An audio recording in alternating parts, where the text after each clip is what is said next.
given to the board previously when the previous board.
Sure.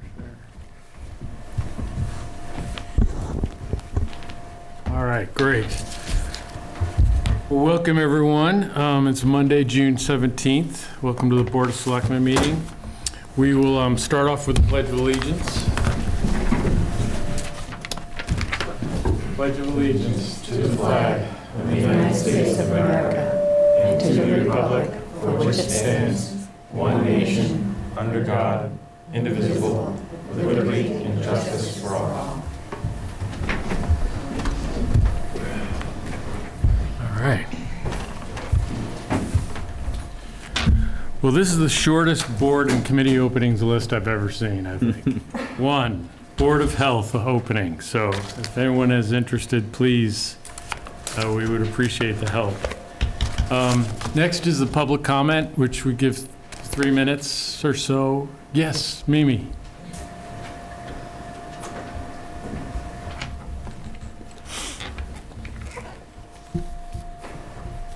For those of you that don't know me, I'm Teresa Mimi Fanning, retired town clerk. I've been watching the selectmen's meetings at home, and because I'm getting old and don't like to go out at night. But I felt I just wanted to come and speak to you tonight. Because I cannot express how I'm upset and disappointed I am about what's going on and what's happening in the town clerk's office with the position. It was always one of the most highly respected positions in the town hall. I was so proud to be the town clerk. I loved the job. The office is needed by every department. We've always been known as the hub of the town, and all the other departments are spokes because they all need the clerk certification at one time or another. And if anyone has a question, they turn to the town clerk first. I had so many people say, I want to talk to the clerk. Regardless of what the state law says, you must be available 24/7. to serve the town properly. I can remember being called many a weekend and night because someone was in need of a birth certificate, death certificate, and they forgot to pick up their marriage license. And, you just say, okay, I'll meet you down there, and down you come. And Jane can attest to that as well. But the most importantly, the records are kept by the town clerk, and they're part of the history of the town. So it's very important that every I is dotted and every T is crossed. It is not an easy job keeping up with the constant changes the state and all their glory decides they're going to make. And but we always have the conferences and other clerks that we can go to, and they're very helpful. And that's how I went to Salve Regina for 3 years, for 3 years to get my certification, and it's a hard week, I can tell you, because those professors really put you through the mill. But there's so many resources out there that is available to a clerk, and the clerks are a very close-knitted association. They're so willing to help out and help each other. I couldn't live without the town clerk's manual. If there was a question I couldn't answer, I knew where there was someplace I could go to get it. It could either be the Mass General Laws, or it could be that little town clerk's manual. Years ago, there was a push to change it, as you all know, from to elected, from appointed, and it was voted first, and then the following night it was brought up again that Bob Poole, in fact, called for a recall of the question. And I got up and made my little speech and explained to people that a town clerk is judged and is, what's the proper word I want to say, is bound by law to follow the Mass General Laws. And it doesn't matter if someone comes to you and says, well, let's do it this way. The clerk has got to say, no, I can't. I have to do it that way.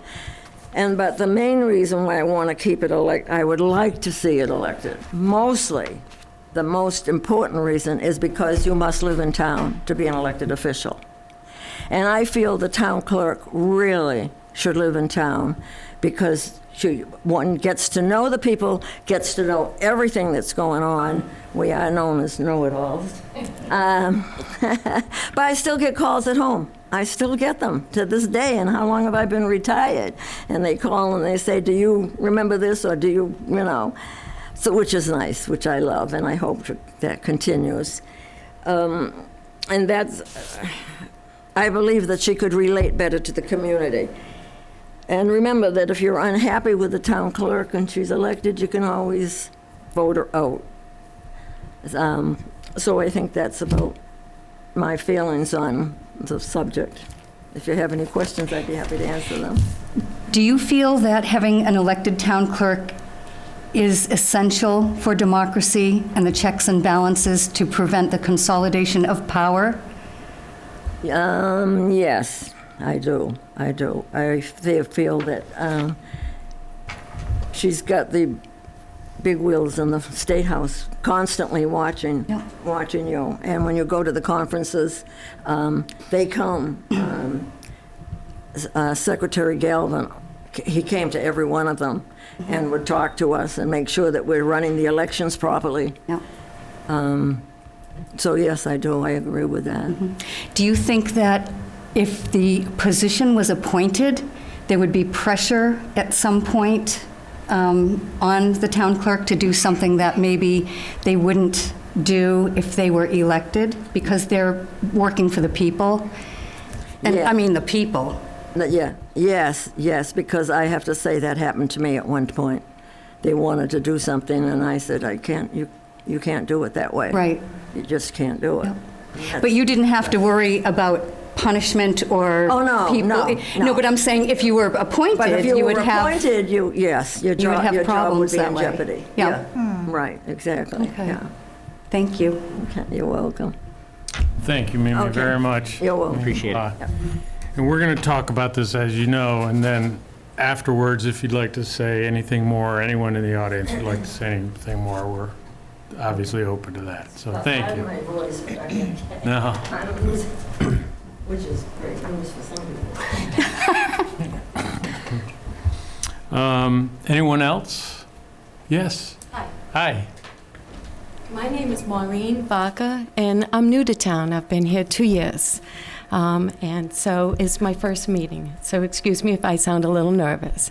I live at 27 Birch Road. I have grandchildren that I often take to Patton Park. That's the reason why I'm here tonight, to bring to your awareness as well as the public awareness some overdue repairs and maintenance issues at that park. I would even venture to say, in the realm of repairs, that we've got some safety concerns at this park. So I brought some photos for you.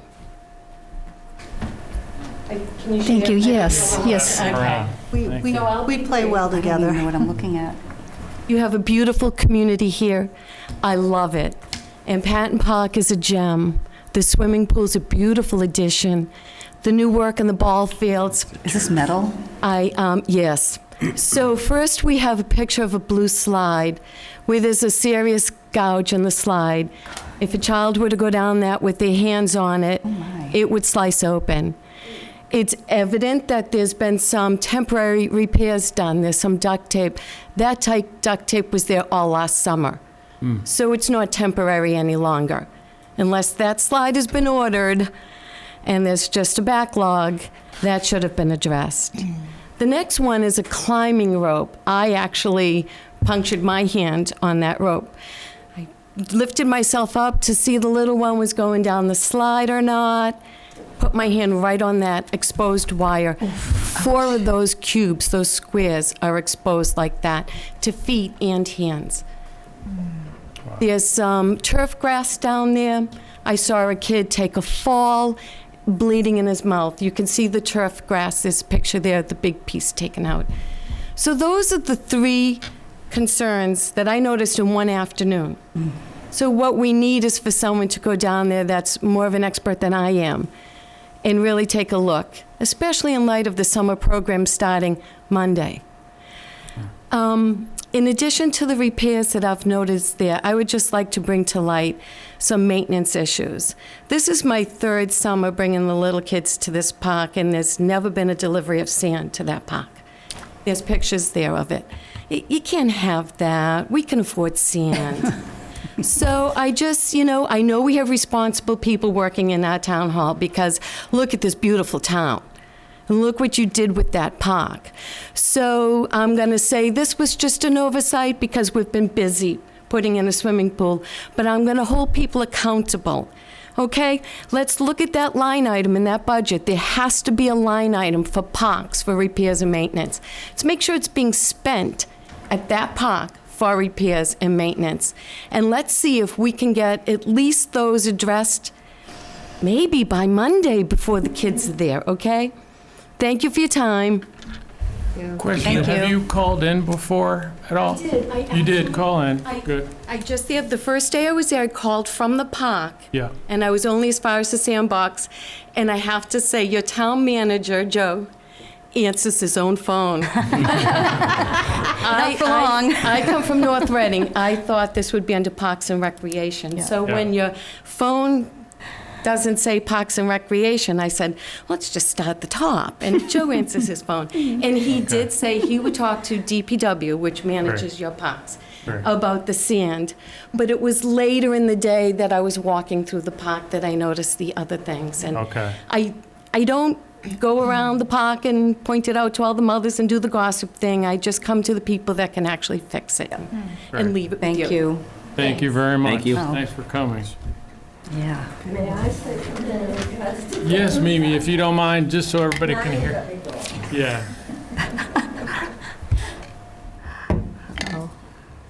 Well, my biggest gripe is the dirt road. Right. I think that is a disgrace.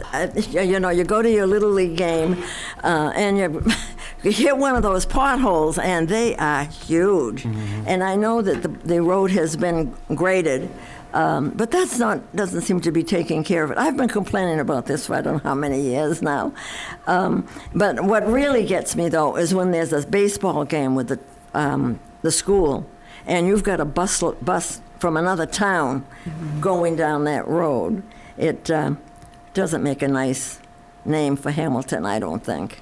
Mimi? Yes. So I actually walked down that road maybe 10 days ago, and I actually thought how good it looked. So maybe I'm wrong. It was all graded, and they graded it it had been since? cleaned up. It looked actually nice. I actually had mentioned something about that in the spring, and maybe something has happened since I walked down it, but I actually commented on how well it was attended to when I mentioned it. So Well, that's good, but I think it's time it was paved.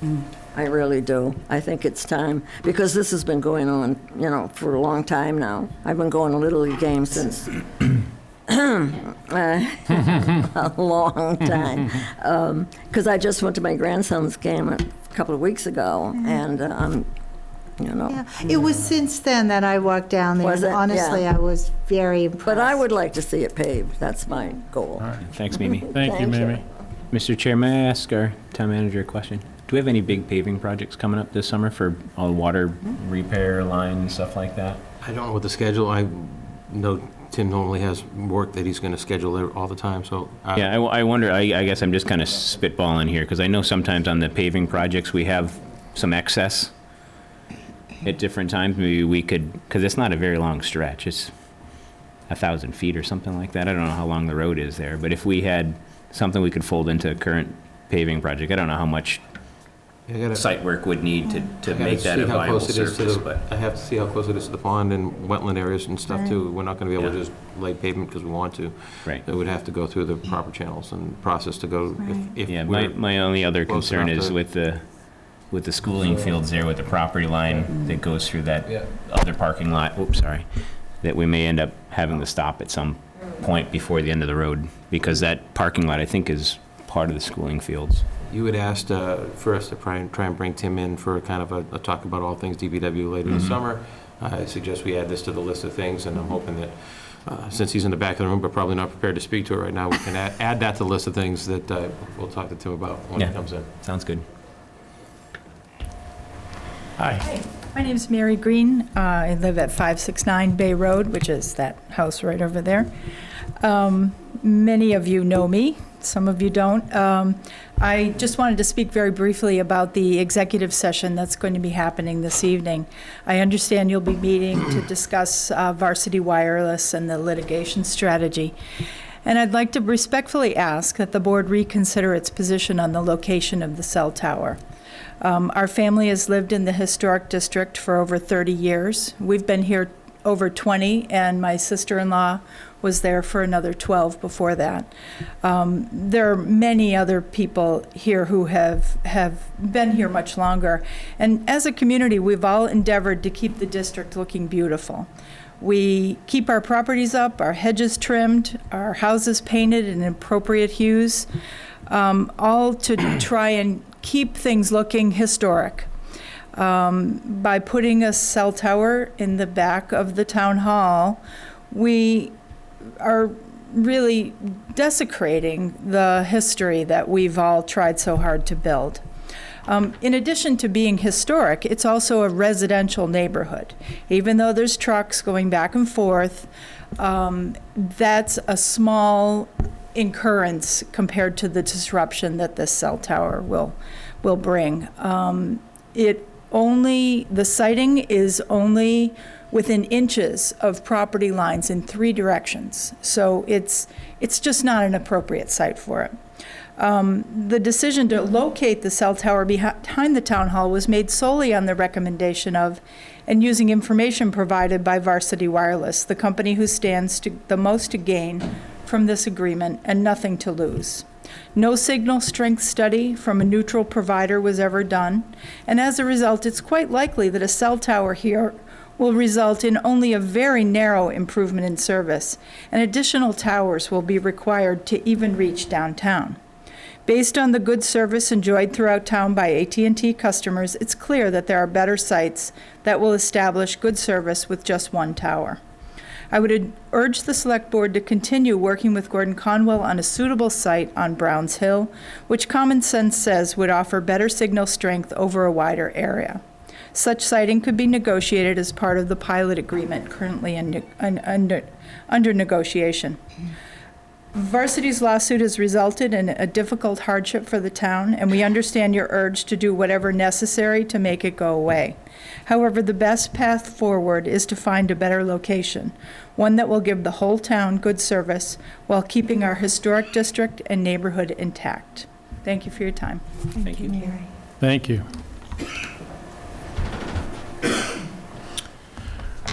Okay, anyone else? All right.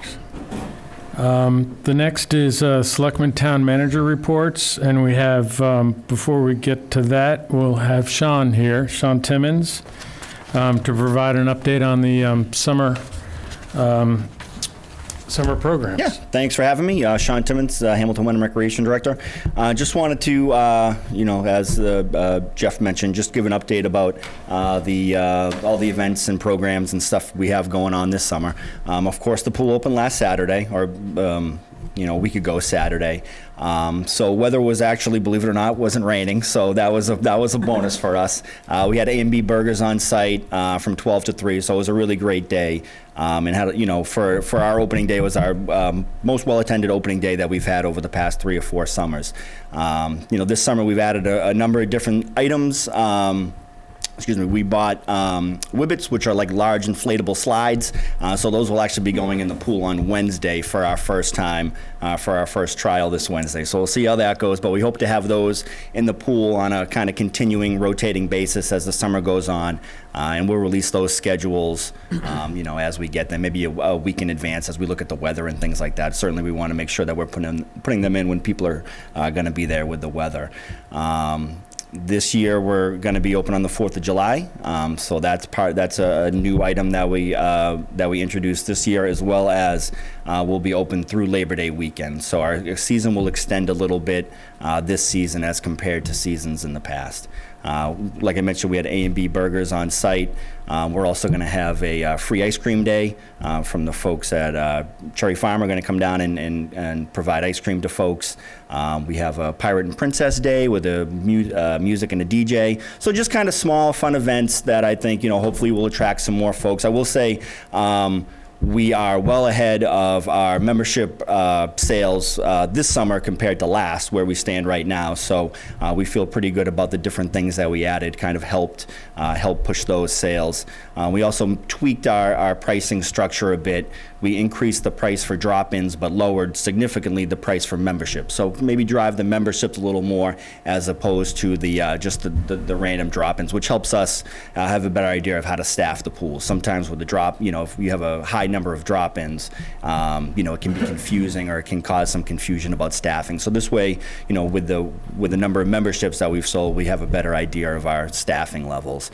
We're also selling Richie's slush at the site, so that's a big positive. We've already sold. I think we sold close to 40 today. Wow. So that's a big hit. So we're happy to be able to do that. So I think as we go on next year, maybe look to possibly provide some other concession ideas. Because of the facility itself, the actual physical facility, we're kind of hamstrung on what we can do and what we cannot do.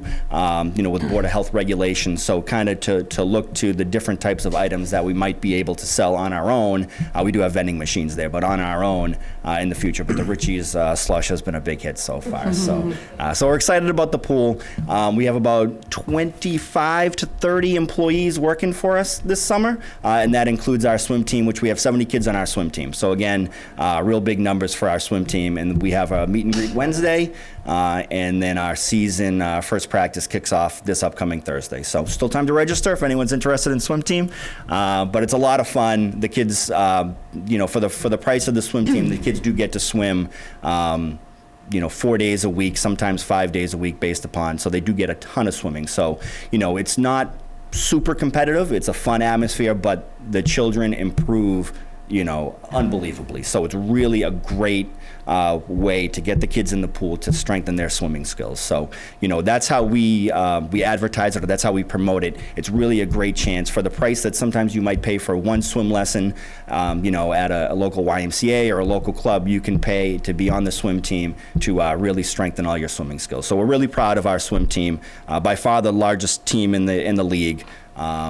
Came in third place at the All-Star meet the other year, so we're looking to improve on that. But it's really a lot of fun. It's a lot of fun. So our summer program starts Monday, believe it or not. And once again, this year our numbers have surpassed last year, which surpassed the year before. So this will be the most registration, or the highest rate of participation that we've had at our summer park program since I've been here. So that's 9-10 years. We've had to add 2 separate groups just to accommodate the more children that registered. We had some folks that were on the wait list last year, so we decided to add different age groups this year. And actually next year we're probably going to add another age group. So on our busiest times we can have upwards of 200 kids at the park a day, which is really great. And kind of the effect or the impact on that, we have 31 employees working for us at the camp this year. So between the pool and the camp, we have close to 60 seasonal employees working for us. And out of the 60, I think 57 are Hamilton and Wenham residents. So really, really great. So really proud to be able to offer, those types of opportunities to, to the 16 to 21-year-olds in town. And lastly, we have the summer block party coming up, the community block party, which is on Saturday. Kicks off 4 o'clock at the library with the bike parade. That comes down to Patton Park, and at 4:15, 4:30, they'll have the opening ceremony, and that will be followed by the music, the entertainment, the food, the inflatables, and then of course at around 9 p.m. we will have the fireworks go off around 9 p.m. So that's kind of in a nutshell. I know, normally I've been, be happy to do it again this year at the end of the summer, come back with kind of a recap, with all the numbers and the participation rates and everything, and all that information. But, the summer's been off to a great start. Today was the busiest day we've ever had at the pool. So we had almost 200 people come in and out today. So, really, really happy about that. It's the slush. I'm almost convinced. It's the slush. Oh, yeah. Sean, hi, I have a question. Yeah. It sounds like things are really going well for the kids. I haven't had a chance to look at your summer programming yet, but I wonder, I wonder what type of programs are you planning or do you have in place for adults for the summer? So for the summer programs for adults, we offer pickleball is probably the biggest one. We tend to find that in the summer it's really tough with the adult programming. For one, our space is primarily used by our camp program, so our rec center is really used as our rain location for our camp, so then that kind of diminishes what we can actually do over the summer. But when we kind of kick back up in the fall, we've had sewing, our lap swim passes at Gordon College, our pickleball program, we do Zumba Gold, so we do a number of kind of different, enrichment and physical activities, for the adults. We do find that the adults in these communities, in this community, or what I have found, is that the adults tend to go to, private clubs or wherever else, as opposed to coming to us for activities. So we have tried a number of different, programs over the course of the year. Some hit, some don't. So we're always trying to kind of work on that and, see what's a good niche. Right. So I think it's such a well-equipped rec center. It would be great if, I understand that you're trying to get adults to the programs to take hold. I would like to see that continue because we are a diverse community. No, absolutely. Of all ages. And in fact, I saw that there's a senior pool day tomorrow. Ooh. Was that today? Which I thought that was offered through the Wenham COA, and I thought that was great because I do want us to remember that we have all age groups in town, and we need to make sure that we provide recreational activities for them. Yeah, no, so. Jen had reached out to us, and her son actually works at the pool, so we were able to kind of coordinate and do something with them. We also, it didn't take off this year, I think we maybe in the fall, we ran a successful cooking program for our children, and we were thinking about kind of teaming up with, and we were working with the Wenham COA for this one, a child with a senior kind That's of a a great cooking idea. program. So it didn't take off for this spring. Spring is tough. The kids, a lot of sports, baseball, lacrosse, everything is kind of happening in the spring. We're going to try to get in the fall, and I think we'll probably get some good, some good participation. So I think you're right. Like trying the multi-generational stuff too is something that we're looking at. So yeah. Great.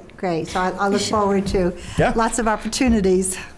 Sean, I noticed that you said that you went up on the drop-ins. It was $5, I think, for a drop-in at the pool. What is it now, $7? So for a child, it's $7. Okay. But for youth membership, it used to be $70. It's now $50. Wow, that's So great. the youth membership, we dropped significantly. So, and again, what I tend to tell the parents or whoever's looking to use the pool is it really, for lack of a better term, a math equation for them. Do you think you're going to use the pool this many times? If so, then get the membership. That will be cheaper for you. If you think you're only going to use it a few times, then maybe the drop-in. So we have a lot of conversations with folks about what will work specifically for them. We try to offer a number of various different kind of alternatives to make it work for everyone. Thank And you. then children 2 and under are always free. How About how many 6? members do you have at the pool? Right Family. now, we have we're on pace to usually a little under 1,000 memberships. 1,000 People. members? Yep. People in the People. membership. So about 300 memberships. 300? Yeah. So- 250 to 300, and then about 1,000 people. Okay. And are all those family memberships? Is that what No, you're talking so about? we have family memberships, adult memberships, senior memberships, youth memberships, a caregiver pass, veteran membership. Okay. That might be all of them. Okay. Yeah. So it's a multitude of all those different types of memberships. And then, of course, the camp program. Every child who attends the camp program gets to use the pool. Right. And then our 4s, our 5s, and our 6s in the camp program, as part of the program, all get free swim lessons. Or the swim lessons are tied into the camp program. Right. Great. Excellent. Anybody else have any questions? I Sean? had no questions, just a thank you. Yes. I remember when the pool first opened, I think Sean had a cot inside the pump house because he worked at 30-some days straight. Hopefully he doesn't do that this Yeah, summer. no, if we're taking a little more time, a little more time. But if you do see Sean down there, say thank you to him because he really is doing a lot of work down there. I see him pretty much all the time, and he's very receptive to suggestions. In fact, I saw him the other day there and shared with him that if you forget your pool pass, which I've done in the past, I took a photo of it on my phone, Oh, that's a great and they idea. can scan your phone for your pool pass. So if you don't bring your pass, if you take a photo of it, you can do that. And then within, I think, 5 minutes, I got an email from the rec department saying you can take a photo of your pool pass and scan it. So, Yeah, perfect. bring your pool membership or your pass if you're coming to the pool. Yeah. It helps out a great deal. Yeah. And, sorry. Oh, and just I just kind of want to take a moment just to just publicly thank Danielle, who works in my office, for who's sure. unbelievable. Danielle, is from Hamilton. Coaches youth softball, is involved in Little League here, so she's really a part of the community. She does an unbelievable job. So, it's a team effort with the two of us, and she just does a really unbelievable job, and she does a great job with the pool. And then just really the staff at the pool who are really, really unbelievable. Great. Sean, just one other question to follow up on the senior day at the pool. Had you thought about maybe just having like a senior hour a couple of days a week or something like that for pool use? What do you think? So we thought about maybe doing something like that, and I think what we may try to do, the pool schedule is so tight that it's hard to kind of find the right times to do something like that. But I can certainly talk to Mary Beth and Jim over in Wenham about possibly trying to do something. I know, when one of the feedbacks that I actually got today was to maybe extend the lap swim. We have one lane in for lap swim at all times, to maybe look to add a second one. So we might tweak that. So, I think it's always a work in progress. We're always looking to add different things or tweak different things with timing and schedule. But yeah, certainly. Great, that'd be super. Thank you. Well, Thank you very Great. much, Sean. Thanks, everyone. Appreciate it. Thanks, Sean. Take care. Thanks for being here tonight. All right, we want to go around the table. Sean, do you have anything? Well, that was pretty much my report. Sean did a great job at it. I missed my last CPC meeting on Thursday, and Jay Butler's here tonight. If there's anything that is relevant, he can tell me, but I think we just kind of reviewed some open grants and stuff. But I had the privilege of going to the First Congressional Church on Thursday and seeing David McCullough, the author, talk about his latest book, The Pioneers, and it was probably the best lecture I've ever been to. Really, he's 86 years old. He talked for a little over an hour with no notes. Talked about his new book, which is very relevant to Hamilton because Messiah Cutler, who was a pastor at the church there, was pretty much responsible for the westward expansion of the U.S. into the Ohio Territory and keeping the western states slave-free. And also establishing the public education system in the U.S. So really an influential character in U.S. history. In fact, David McCullough said it's one of his most important characters he's ever written about. So something to be proud of for a hometown kind of person. So really interesting lecture. And we had a nice reception afterwards. I got the chance to talk to him with pretty much everybody there that wanted to talk to him. And if you were lucky enough to go to the Black Cow afterwards, he was at the Black Cow for a drink. That must have been fun. But that's all my reports I have for today. That's great. I have an abbreviated All right. contribution. Rosie and I went to our Selectmen seminar that was held in Sharon, Massachusetts, and it was an all-day affair. It was pretty interesting, lots of characters. So different from the finance and advisory seminars that you go to, night and day. This was much more relaxed, much more less formal. But we learned a lot, and I'm still looking at the materials that we've received. And let's see. Oh, I met with Joe and Phil because I'm the FinCom liaison, and just I learned that this might be Phil's last I month. know. He's going to be stepping down from the Finance and Advisory Committee. Yeah. Yeah, so we're going to be looking for good people to replace him. Yeah, Right, looking for, right. yeah, Not and that's let him it. go. That's it? All right, great. Rosie, do you have? Hi, well, thank you for excusing my absence last week. I was in France and I went to the 75th anniversary of D-Day. So I'm sure our remembrance at Patton was wonderful, but holy mackerel, if anybody gets an opportunity to go there, it was just overwhelmingly beautiful. So I won't take, so two things that I've done since I've been back, other than catching up. I went to my first CONCOM meeting, the Conservation Commission, and learned about a proposition that George Tarr is going to be putting forward. He's one of the members, to increase the acreage under the control of the CONCOM, adding 6.6 acres. He wants to preserve the fragile land. Most of this will be in wetlands, and he wants to make a wetlands garden and preserve the canoe launch, dredge the water abutting the canoe launch, and make a loop trail, which will just add another area of beauty for people. And so there's a new member on the Conservation Commission who is pretty experienced at writing grants, so hopefully she'd be able to add some of her knowledge to getting some grants for this proposal. And then the other thing, we already talked about the leadership. I just would add that it was great, and it was very interesting to see all the different forms of government, even small towns like this. A lot of the towns had less than 5,000 people, and it was just amazing to see all the different forms of government, and it was very interesting. So then finally this morning, I went to, I'm also the liaison for the Tobacco Woods Land Management, and I met just 5 super people. It's a compilation of Hamilton and Manchester folks, and they were all business. They gave me this current map, and they actually, one of their big things right now is they want to put in 2 benches, and they do have some money, and they chose 2 very scenic spots. And I told them that I would talk to our DPW about maybe helping with the cement footings.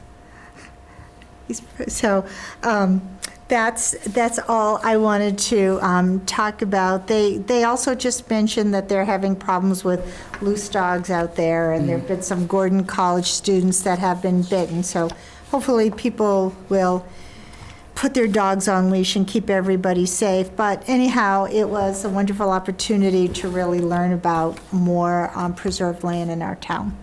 Great, thank you. Just real briefly, I was at the Hamilton Development Corporation meeting on Wednesday. They're putting their kind of the gist of it is their property on Willow Street where Mac Shoe is. What they'd like to do is put that through the permitting process and put it on the market with the permits already in place. So they're working on that. It sounds like that's going to be a several-month process to get there. And then once that property is sold, the idea is to take the proceeds from that property, ideally, and use them for some additional downtown improvements with the sidewalks, lighting, things like that. So that's where they are. They've been very busy. And then the Town Hall Building Committee, who is here tonight, who are going to present, so I don't need to say anything other than I know I'm biased because I've been a part of this group from the get-go, but I can't say or speak highly enough about the work that they've done under Mike Twomey's leadership. He's here tonight, and Jean-Pierre Manois is here tonight. Jay Butler, Tim Olson has done a fantastic job, as Patrick Reffert has from the town side of things. So they've really got a tremendous amount of work done in a pretty relatively short period of time, but we'll hear more about that as later on in the agenda.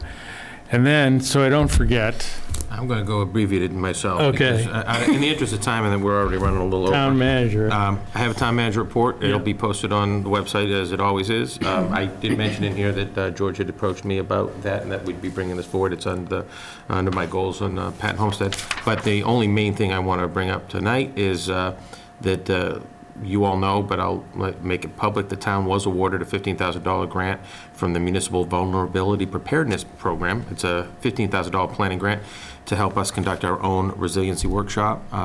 Community Resilience Building Workshop is what they're called, CRBs. I've been through the process in Winthrop when I was there, and I'm very excited that we brought that in. I want to thank Ann Giroux. Ann brought the program to the attention of the Board of Selectmen earlier this year, and helped me as we got the application into the state. So I hope to sign the grant documents later this week, and then the town will have to hire a consultant to help us with our workshops and the final report. There is a list of certified MVP planners. The state went through and certified 200 and something different consultants before releasing any of the money several years ago. So I just have to work with some folks and pick a consultant from that list, and then we'll start the planning process. But that, once we have the MVP plan in place, that opens us up to apply for implementation money. So things that are identified as part of that planning process by the community that are things we want to undertake to be more resilient to climate change would be eligible for construction and implementation money. So Great. very excited about that. And as I said, this will be on the website. So Excellent. Yes, May I ask a question? So with the MVP program and grant that we're initiating here, and I know our DPW director, Mr. Olson, we had spoke at a selectmen meeting maybe a year or maybe even more ago about our stormwater management for the whole town.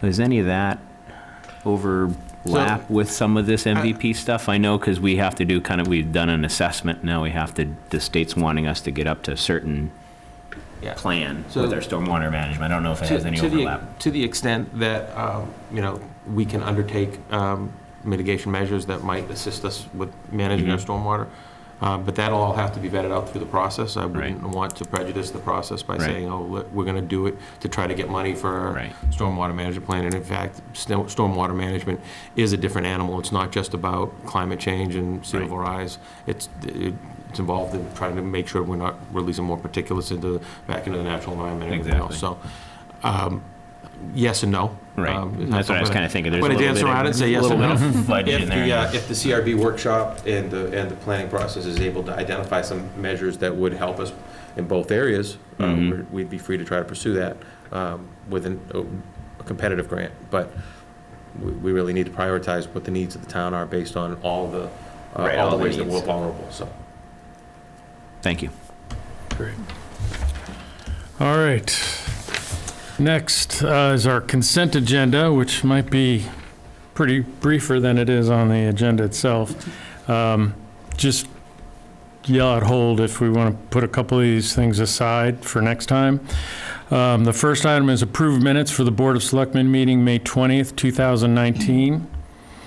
Then approve request for 9/29/19 road race to benefit the Hamilton Housing Authority Trust. Put a hold, please. Gonna hold on that.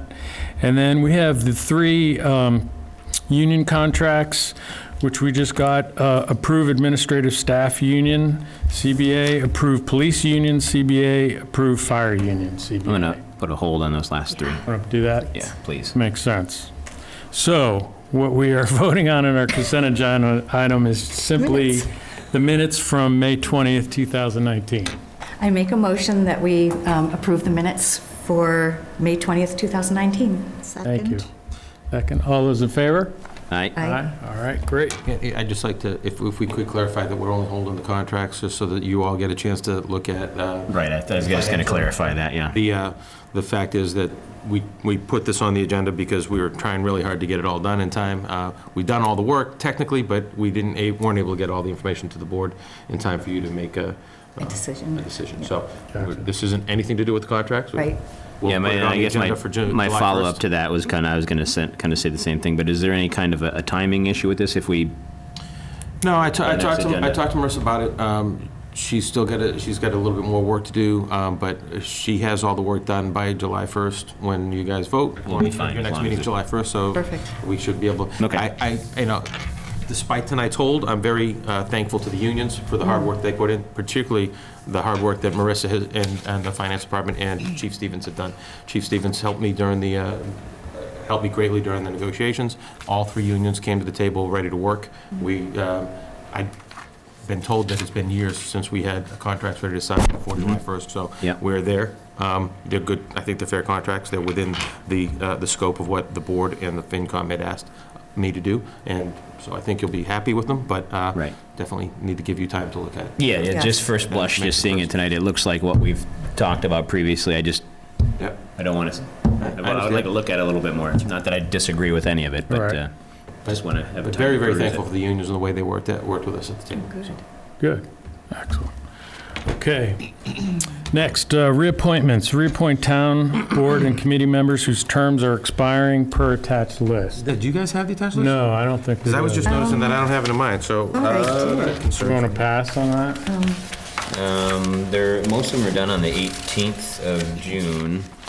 I printed out the list that we got in the email. If anybody, do we want to You go by printed it this? out? Good for you.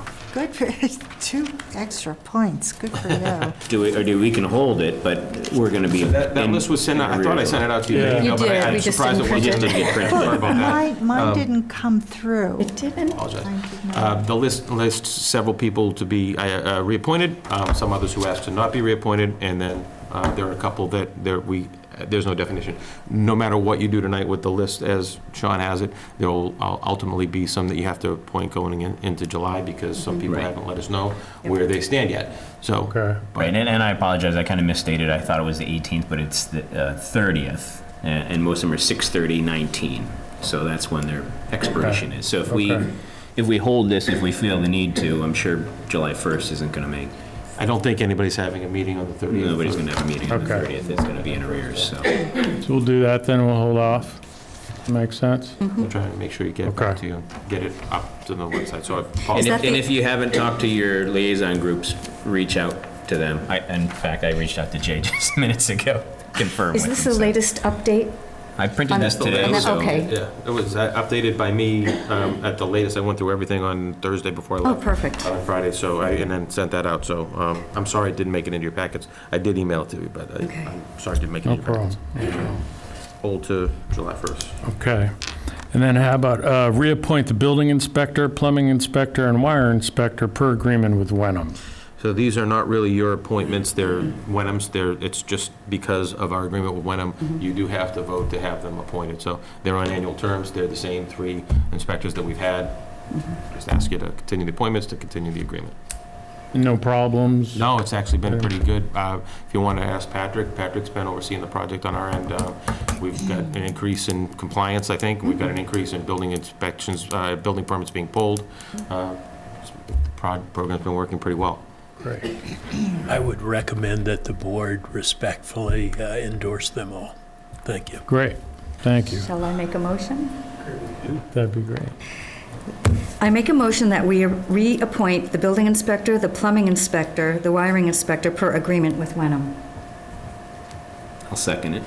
All right. All those, May I add a point of discussion? Patrick, the Yeah. reappointments, are they 6 months, a year, more than that? 1 year. A year, okay. a year. Because we had an initial 6-month, I think, kind of a probation, is that, am I wrong, or am I, did we have That was because we were starting the, kind of into the, right, okay.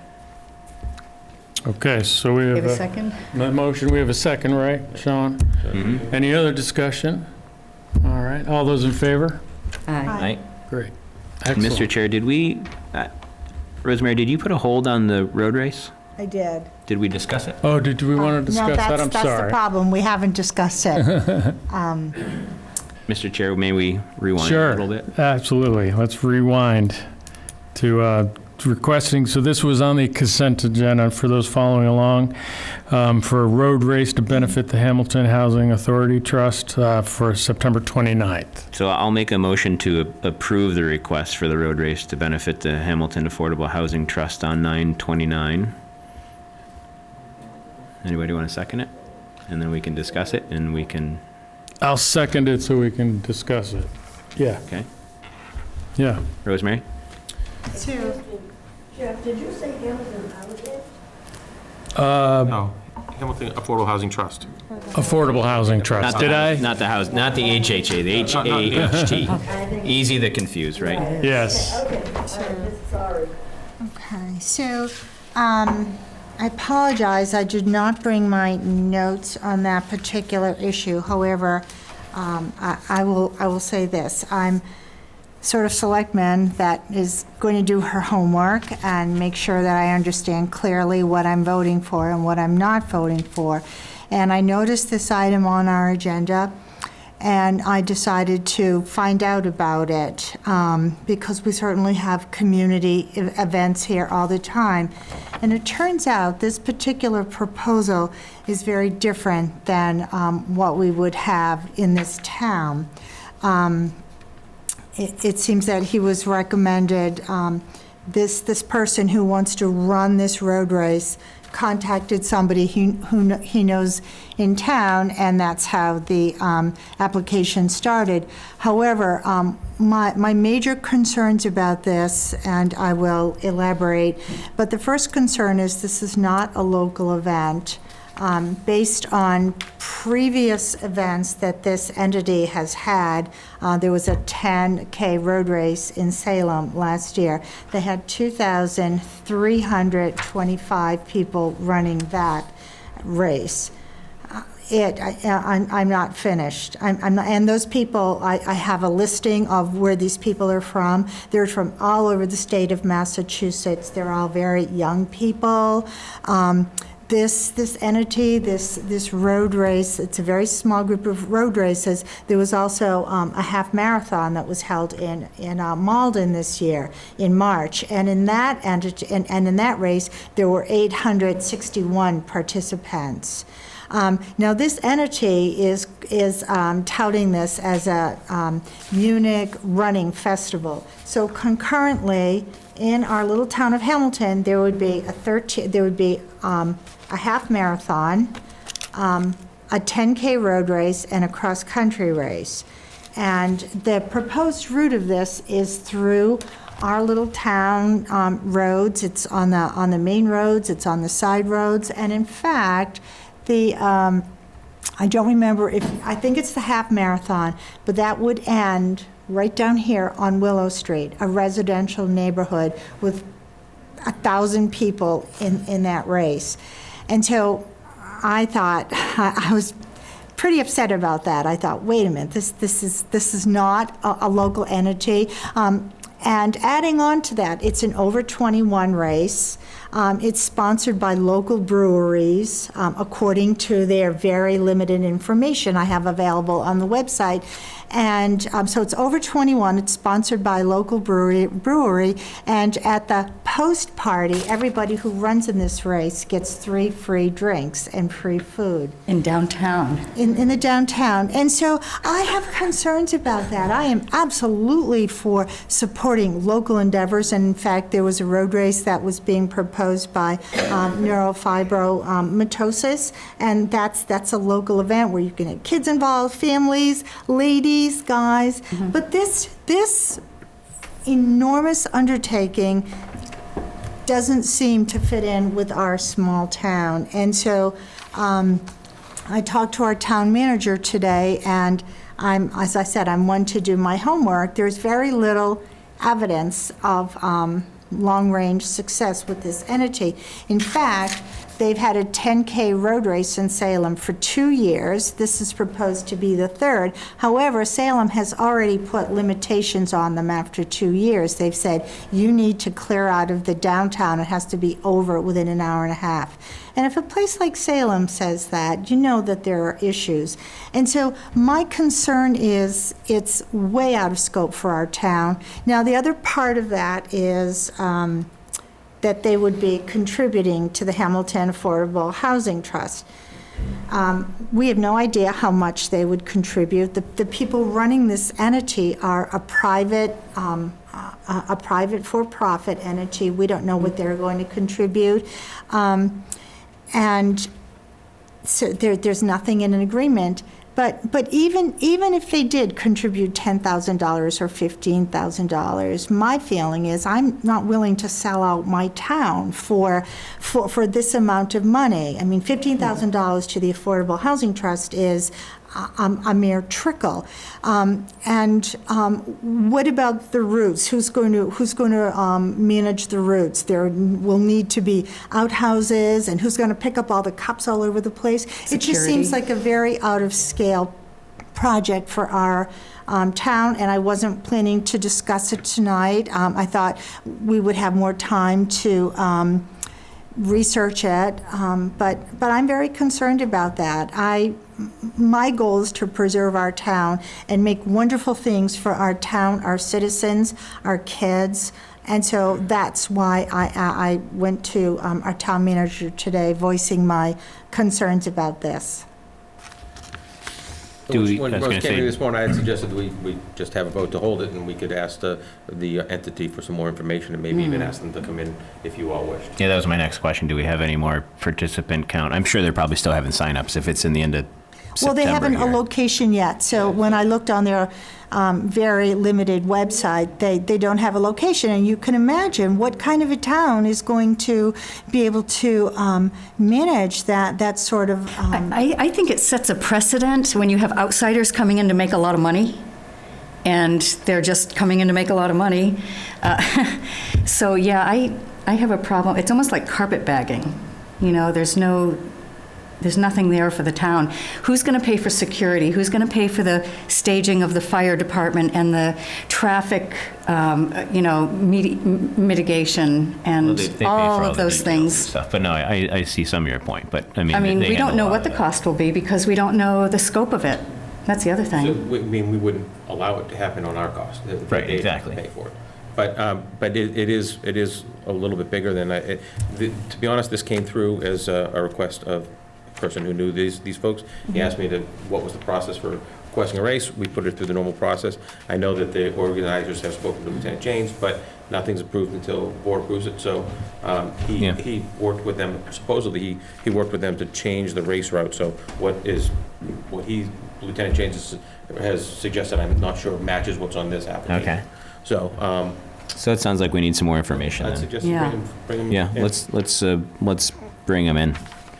So, go ahead, Rosie. And so as a follow-up to that, I, again, hadn't planned to discuss this, but I do think when something comes on our consent agenda, we should know about it. We should know the details. It concerns me an over 21 party. Yeah, basically, That a beer concerns party.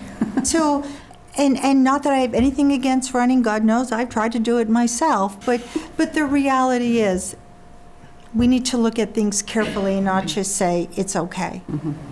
Right, no, so I'll amend my motion then to table the request for the 9/29/19 road race to benefit the Hamilton Affordable Housing Trust until we have the On it? C5K Sports group come in to talk about the annual Munich Running Festival. It's the first, they've not done this First annual before. Munich Right, Running and Festival. they're a conglomeration of three guys. There's not a website, and that concern. So anyhow, A second? Second? All right. Any further discussion? All those in favor? Aye. aye. All right, great. Thank you. Good discussion. Okay. Getting a little bit later start, so apologize to the assessors. Yes. So we're here now to our agenda to have a joint meeting with the Board of Assessors. And it's just, Hi, Steve Ozahowski, Chairman of the Hamilton Board of Assessors. thanks for being here, Steve. My pleasure. Just a note, I'm also on the rec board. Sean and Danielle do an amazing job. Agreed. Absolutely Yeah, we're amazing. lucky. You asked about senior programs. The gym's not central air, so the summertime it can get kind of toasty.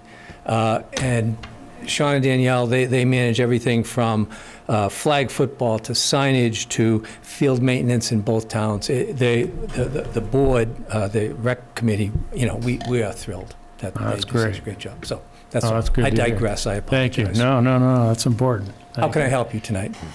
I think we just wanted to have an open discussion with you to see how things were going. I think we have had, an issue with one property. Wanted to get your thoughts on that, where things stood. Did you have anything other, Joe, than? No, obviously, we're looking for a director of assessing, and I'll be talking to you separately about that soon, so. Yeah, that's right, too. I think that Yeah, this we've got- came up at a meeting when the board was trying to kind of just determine how we all got here at this kind of particular spot on that one property, and Okay. just to try to figure out how the boards can work together going forward, so we don't have this kind of situation develop again in the future. My fellow cohorts on the Board of Assessors are new. One has just joined, taking his dad's place. The other to be appointed in a few weeks. And the Director of Assessing, as you know, is retiring. So we've got some turnover. Yeah. Fortunately, I've been there for 18 years, so we're Wow. in good hands. We're in good hands. Wow. Good. I'd like to think so, but one never knows, does one? Do one. Anyway, regarding the one property, it's the curatorship program on Highland, and I'm hesitant to speak much about it because it's pending litigation. Right. Okay? So I will give you, I've got some things that I printed out. For example, if anyone wants an education on it briefly, in the April 18th issue of the Salem News, there was a long article about how a judge wrote an 18-page decision supporting the Topsfield assessors who are doing the same thing that the Hamilton assessors are doing. Okay? So it's not like we're alone in this, and we've got a judge who has supported that decision. It came about, I've got to tell you that Mr. Kaminsky came in, and we were all in favor of him. And we told him, yeah, we support you. But the Department of Revenue, who oversees the Board of Assessors, told us what to do. And that's the law. We did it. And that has been supported by our town council, is my understanding. And then the thing that we advised was to apply for An abatement. an abatement. We would deny it by law, and then he could apply to the appellate tax board, and the appellate tax board, who, adjudicates this type of decision, could then make a ruling and get this all taken care of once and for all. They didn't go that route for a variety of reasons. First off, in order to apply for an appeal of an abatement, a denied abatement, you have to pay your taxes. So he's in a catch-22. And again, the Board of Assessors has always been sympathetic to the situation. However, the Board of Assessors has also diligently followed the law, to my knowledge. If I could ask a question on behalf of the board, I think the board is working with the attorneys for the curatorship program participant, and we're trying to work out a solution that would ultimately remove that property from our tax rolls with state legislative action. Does the Board of Assessors endorse and support that approach? Can we rely on you to be on our side on that? You can rely on us to do what our bosses tell us. And our bosses are the townspeople of Hamilton and the Department of Revenue. So if it flies with the DOR, no problem. Okay?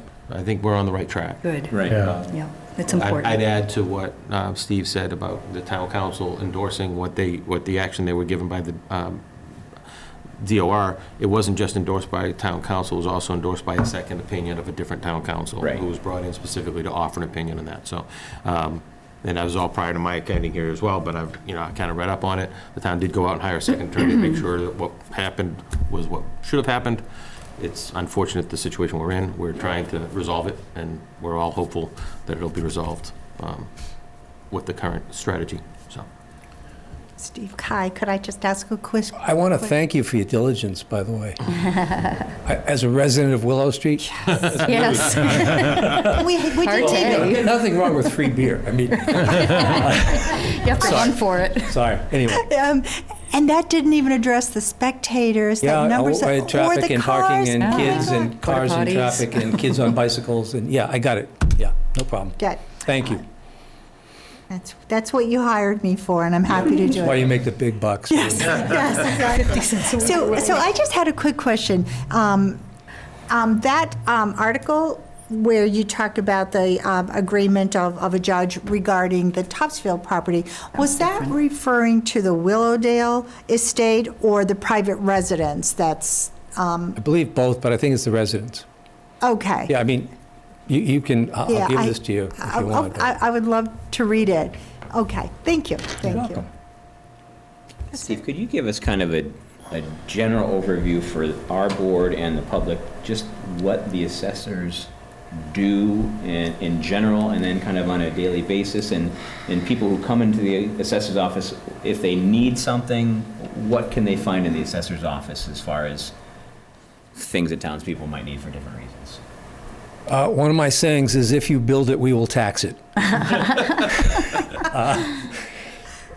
Much of what is found in the assessor's office now is available online. So you don't have to come to the assessor's office. By all means, do. The assessor's office is really good for handling things like senior abatements, senior deferrals, and all the types of discounts that are available to seniors for their taxes, disabilities, so forth.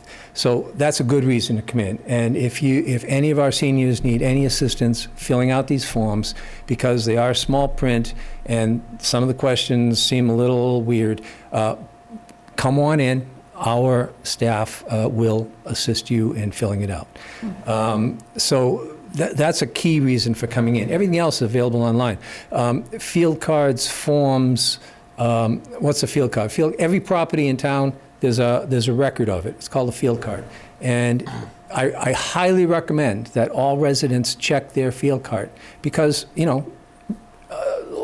some people don't believe this, but assessors are human, and we make mistakes. So sometimes there could be a problem with a measurement, or with a room count, with a bathroom counts, whatever. Make sure your field card's accurate because you're paying taxes on it. And that's available online. And again, if you can't, if you're a little bit challenged as far as computer stuff, come on in. We'll print out the field card, we'll go over it with you, and so forth. So we deal with property, obviously real estate. We deal with excise taxes, cars, and so forth, that stuff. We deal with, as I mentioned, everything available for discounts on taxes, whatever program they might be. And off the top of my head, that's all I can think of. There's probably like 10 other things, but, You also help us with the annual tax recap and kind of setting values so that we know how to set the tax rate. So they're instrumental in what we do annually to develop our budget. And what I would like to point out to the townspeople of Hamilton is that if your taxes are too high, that's not our problem. Our job is to make sure that the assessment of your home, your property, is accurate. That's our job. If your taxes are too high, then they need to talk to you guys. Right. Thanks for that. Okay. Anytime. Steve, every town is different in terms of their valuations and how far ahead they are, or how far behind they may be, or up to date. How do you feel Hamilton is in terms of valuation? Are you do you try to keep up to date with where we are currently? Well, your current tax bill is based upon a valuation of the prior fiscal year, January 1st. So this is fiscal 19. So that means January 1st of 2018, which is based on sales from 2017. Right. So Okay. assessors are always chasing the market, whether it be up or down. Yeah. So we're catching up. Hamilton is fortunate to have a gentleman named Tom Hogan who works a certain amount of hours a week, 10 or whatever it is. He's a consultant, more or less. He works on this stuff specifically on values for us. The guy is a guru of assessing. Yeah, he does a great job. People from all over Eastern Massachusetts call him for advice. And he just knows everything. He's forgotten more than I know about it. And he's great. So he's a real asset. And he's got a couple of years left. I hope he sticks around for a while. But super nice guy. And he's right on top of that type of thing. So I'm very confident. But again, remember, your current assessment is based upon sales from 2017. And in the current market, that's ancient history. Right. In certain price ranges, starter homes especially. Right. You got a $5 million estate, Right. probably still worth 5, maybe, whatever. So safe to remind people that assessed value is not the same thing as appraised value. Correct. Or the same thing as sale value. Market So value, When right. you see what the market value is of the home that's sold across the street, don't assume that's what your assessed value is going to be Right, based it on. takes a while to catch up. And I've been an appraiser for a number of years, and there is a difference, yes. Appraisal, but the big thing, appraisals are of a single house. Assessments are of a mass appraisal system, completely different system. You're trying to do the entire town. An assessor's dream is an entire town of 3-bedroom ranches on 10,000 square foot ranches. Perfect. On 10,000 square foot lots. Perfect. Piece of cake. But, the diversity in a community like this, it's off the top. So. Right. Wow. Thanks. Well, thank you, Thank you. Steve. Thank you very much Pleasure. for coming in. Steve, Yeah. Hey, Steve, I will leave Rosemary with the article, and I'll get out of your way. I'd love to find time to talk to you soon. We got to circle back to the Board of Assessors So about the much opening there, and I know you lost another consultant in the measurer. Yes, So we gotta figure it- Bob Brindle does a lot of things. And he's So, yeah, retired, we've got some, So I want to circle back to you. I haven't had time to do that yet, but we Okay. definitely want to make sure you're in maybe we can meet at the Yep. road race and have the free beers. There you go. the shop right down the street from Wenham Town Hall. Game. All right. Thank you. Thanks, Steve. Thank you, Steve. Thanks, Oz. He lives at the end of my street. I know where he lives. Oh, yeah. All right. Good. Smarty pants. Okay, next up is to hear from, get an update and potential vote from the Town Hall Building Committee.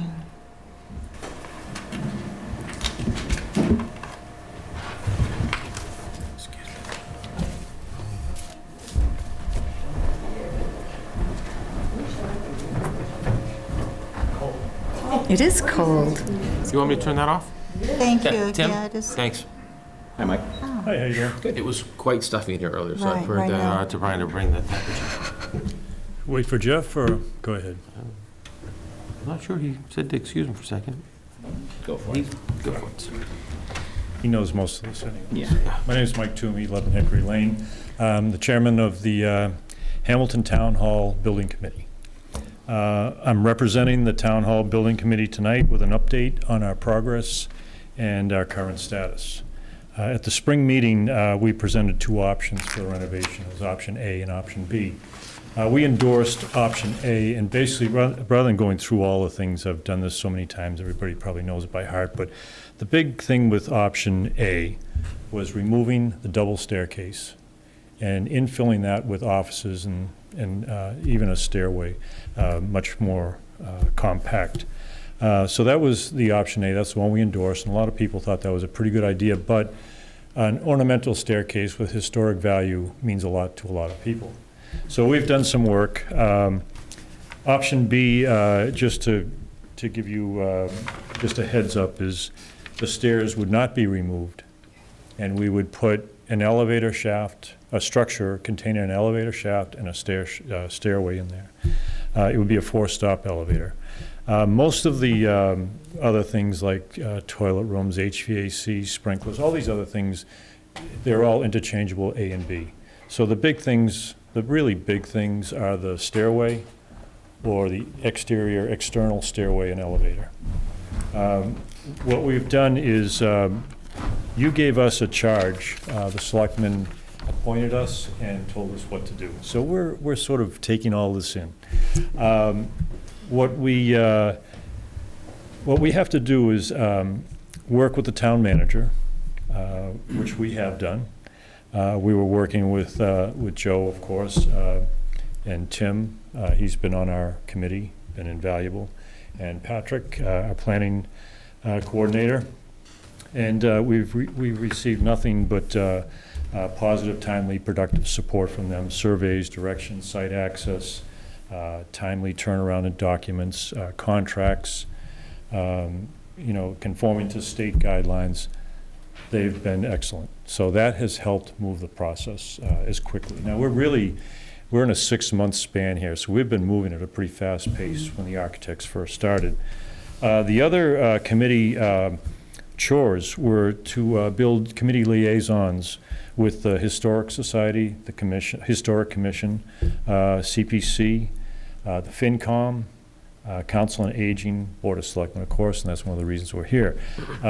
We have attended meetings upon meetings. Let's see. We went to Historical Society meetings, spoke with Ray Whipple. He's attended our meetings. He's commented on many of the different issues. We've engaged the Historic Commission, received a letter from Ed Howard and Company, helping us to make the right decisions. They went out of their way and rescheduled a meeting and made it 1 week earlier just to give us a vote on what they thought was important, A or B, and why. Invaluable when we have to present this, of course, to you and to the town. We met with the Council on Aging. Mary Beth was very accommodating. We went down there. I think you were there, Jeff, and we presented all these options and made people aware of what we were up to. This is earlier in the year. We also attended the spring meeting, which you were all aware of, and presented most of the information that we had. Phil Stearns, the FinCom, has attended most of our meetings. He's a non-voting participant, but he's been invaluable and has done a lot of the numbers for us and the tax impact. The CPC, of course, with Jay Butler sitting on the board, has helped us. And we met just last week with a state administrator to help us with the rules and regulations, what is possibly reimbursable, or what would you call it, funded by CPC. So that's all in the works. We also, we've put up posters, you've probably seen them around, and we've done some campaigning to try and get feedback. One thing we did do was a town survey, which you're all aware of, and I'd like to have Tim Olson speak on that just for a minute, just to give you an idea of what we're up to in that. And I have a few other things to deal with, so Tim could just give you.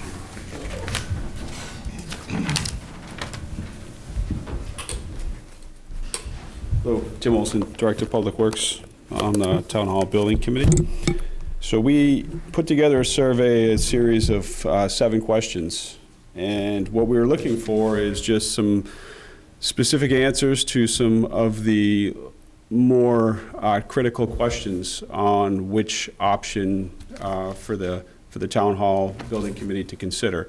We were looking for some feedback from the residents. I used SurveyMonkey. I was able to get 209 responses, of which I believe about 60 people gave some comment. So I'm not sure exactly how to, I can give you a quick rundown of some of the key questions out of the 209 responses. For question 1, which dealt with the staircase, either the removal or keeping, question 1 dealt with removing the staircase and how people felt, changing that into office space. That was a 56% yes to remove the staircase. Question 2 was, would they be an exterior addition be acceptable to provide space for a new elevator and stairs? That was 66, almost 67% yes. Question 3 was to build permanent offices in the second floor meeting room. So that second floor meeting room would be about 3/4 meeting room, and then the last quarter would be an office space. Still retaining the vaulted ceiling. Would this be acceptable? We had 88% of people saying yes. Both options, question 4, both options, removing of the second floor stage. Is this acceptable? 90% said yes.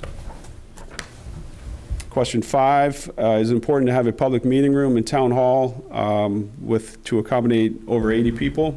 76% said yes.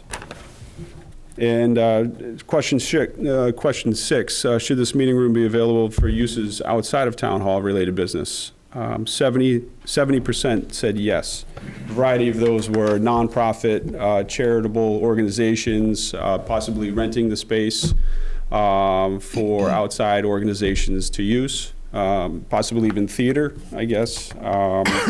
So what I did, question 7 actually was a kind of an open-ended question. It was just, asking for comment and suggestions to return back to the committee. A lot of what I got, I kind of did a quick rundown. A lot of the common themes on answering question 7 was keep the costs maintained reasonably. Where is the parking going to be for the 80+ people for a larger meeting room? Cheaper option, remove the stairs. How do we pay for this project? A lot of them were preserving the building exterior and interior, using energy efficiency and sustainability as a key factor of this. There were several that did say keep the stairs. Some did say remove the stairs, keep the existing envelope. So a lot of the questions seem to be a mix, and which is leading to a fairly close question 1. Like Mike said, the main difference in the 2 options are removing the stairs and using that as office space, or keeping the stairs and having an addition out back. And I think some people with that in mind had some other comments on where we would put the parking and how would we pay for this and the impacts to the site and so forth. So I did do a quick breakdown. I'd be happy to share that with you individually, or I can give Joe a quick rundown so he can give it to you guys as well. But a lot of it was, I think 209 responses was a pretty good response from the town. I think that's the most I've had when I've done SurveyMonkeys in the past, so I'm happy to have the feedback and provide it back to the committee, because that is an important piece of this. So, thank you. All right. Thanks, Tim.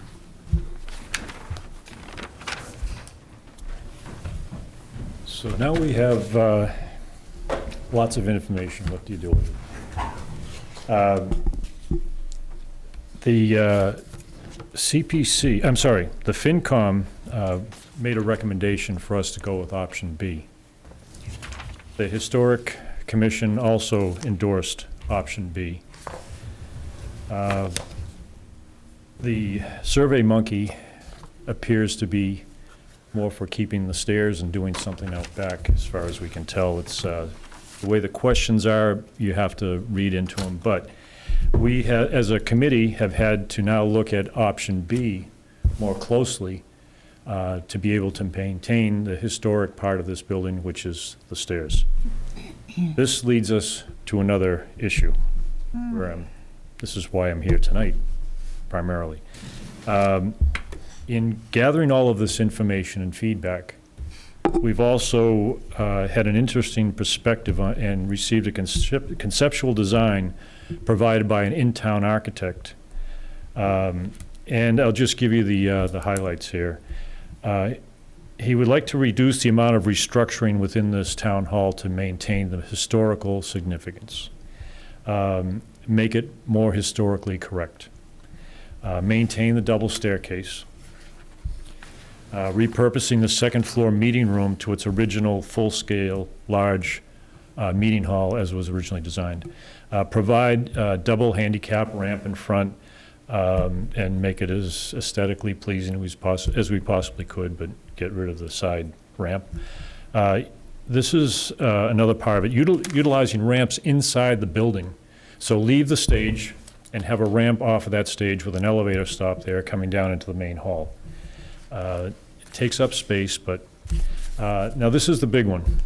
Move 30 to 50% of the town hall staff and functions to the Patton home, utilizing town-owned property, of course. And this may substantiate spending money on the Patton estate. Now, I personally don't know a lot about the Patton estate or Patton home, and I know there's a lot of things going on with it. I was there for a fire years ago when the general lit his library on fire. It was a good save. But other than that, I couldn't tell you much about it. So this proposal is going in a different direction. It claims to save money. That's the intent. It's definitely an alternate approach, but it's something as a, we have to be able to entertain all of the ideas. So I'm bringing this before you to see if you would even entertain moving part of this function of the town hall to another part of town. And I would like your direction on this as a board of selectmen. Mike, what are the cost difference between the two, option A and B, roughly? And were there other advantages to option B? Wasn't flexibility, a little bit more flexibility in option B in terms of future? We just did a wild order of magnitude of $750,000. Option B would be $750,000 more. That's really pulling a number out of the air, because we didn't spend a lot of time in option B. We concentrated on A because it seemed like the most responsible thing to do to keep the numbers as low as we could. It was the least expensive option, and that's what we had an estimate done on, and we were asked about option B, and we did come up with just an order of magnitude. As far as cost for Patton Estate or what that would cost, we haven't spent any time on it whatsoever. Did you come up with a cost estimate for the architect's suggestion? For the Patton Estate work? Yes. He did come up with some numbers, and he was, well, he said that this building here could be done for about $4 million. This one? This one, 4 or 4.5, something like that. And I believe they were just order of magnitudes. Please, this is off the top of my head. And I believe the Patton Estate was $2 to $2.5 million. But what I will do is I have an expert here that can speak to this. And that's where you come in. Thank you. I'm no expert by any means. I just have had some experience with the Patton Homestead over the recent couple years I've been here, working with the exterior preservation piece, as well as an architectural firm that has put some preliminary numbers together to try to look at the big picture of the Patton. So what I've kind of put together today was something that they had provided me a while back, just to give you kind of an idea of how much potentially the patent homestead could cost to bring it from a residential property to a municipal building. This is coming from an architect a while back, looking at a couple key options to bring it up to code, with also a very rough estimate of an internal, what I could believe to be an internal elevator into the building. I wouldn't see it being on the exterior of that building. So in the order of magnitude, we are talking to bring the building up to code, first floor as well as second floor, excluding the south wing and north wing, you're roughly around 1.9 million. That is not including any septic system upgrades, interior renovations, which could potentially lead to around another $320,000 to $350,000. So you're upwards about 2.3 million. Once again, these are really rough numbers. They were provided to me just to get some preliminary ideas to talk with the Patent Homestead, Inc. early on, and just for more planning purposes.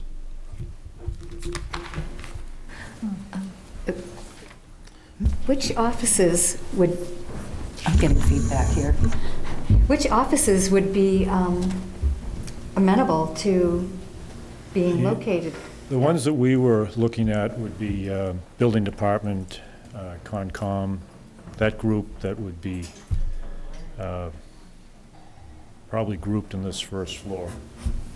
That would probably be the grouping. So they're 30 to 50% of the population here in the town. Okay.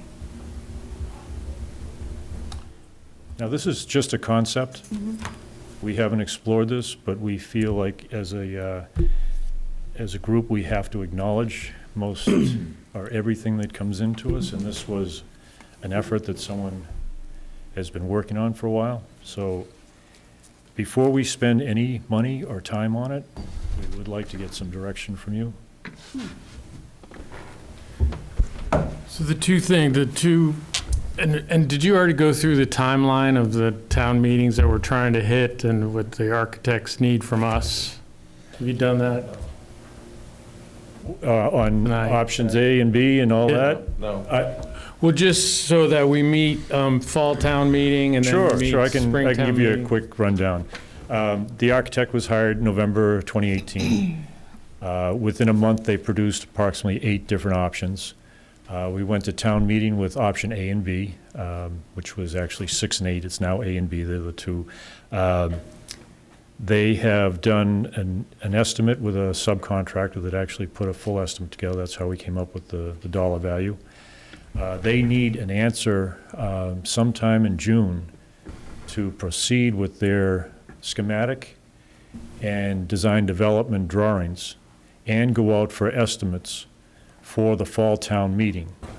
At that time, we would have reevaluated number or reevaluated estimate. We would have a 50 or 60% complete design. We would be looking for the money at the fall town meeting to fund the rest of the design, to go to construction documents, and also go out to the street and get hard numbers and be ready for spring meeting, so that at that spring meeting, we would say, here's your building, here's your actual cost, subcontractors, it's all bid out, let's go. June 1st to July 1st, we'd be moving out. July 1st, we'd break ground. 16 to 18 months max, we'd have a revised or refurbished, rebuilt town hall, and life goes on. So the key here is getting the architect an answer by the end of June, or our timetable goes out. We're now at 6 month, at least 6 months out if we miss that window. So, and just a reminder that their charge as a town hall committee was to look at town hall, so they haven't really done any work to look at any other building outside of this. I think we have a small town and a relatively small operation. The newer proposal that was offered by a resident, while intriguing, also would mean that we would have operational plants in 2 places. That's going to not only increase, I don't think, without doing a whole lot more work, I think it would be hard to say for sure that you would get any savings out of breaking this into 2 projects. And operationally speaking, you'd be running 2 plants going forward. So I think that those are long-term fiscal challenges that you have to be prepared for.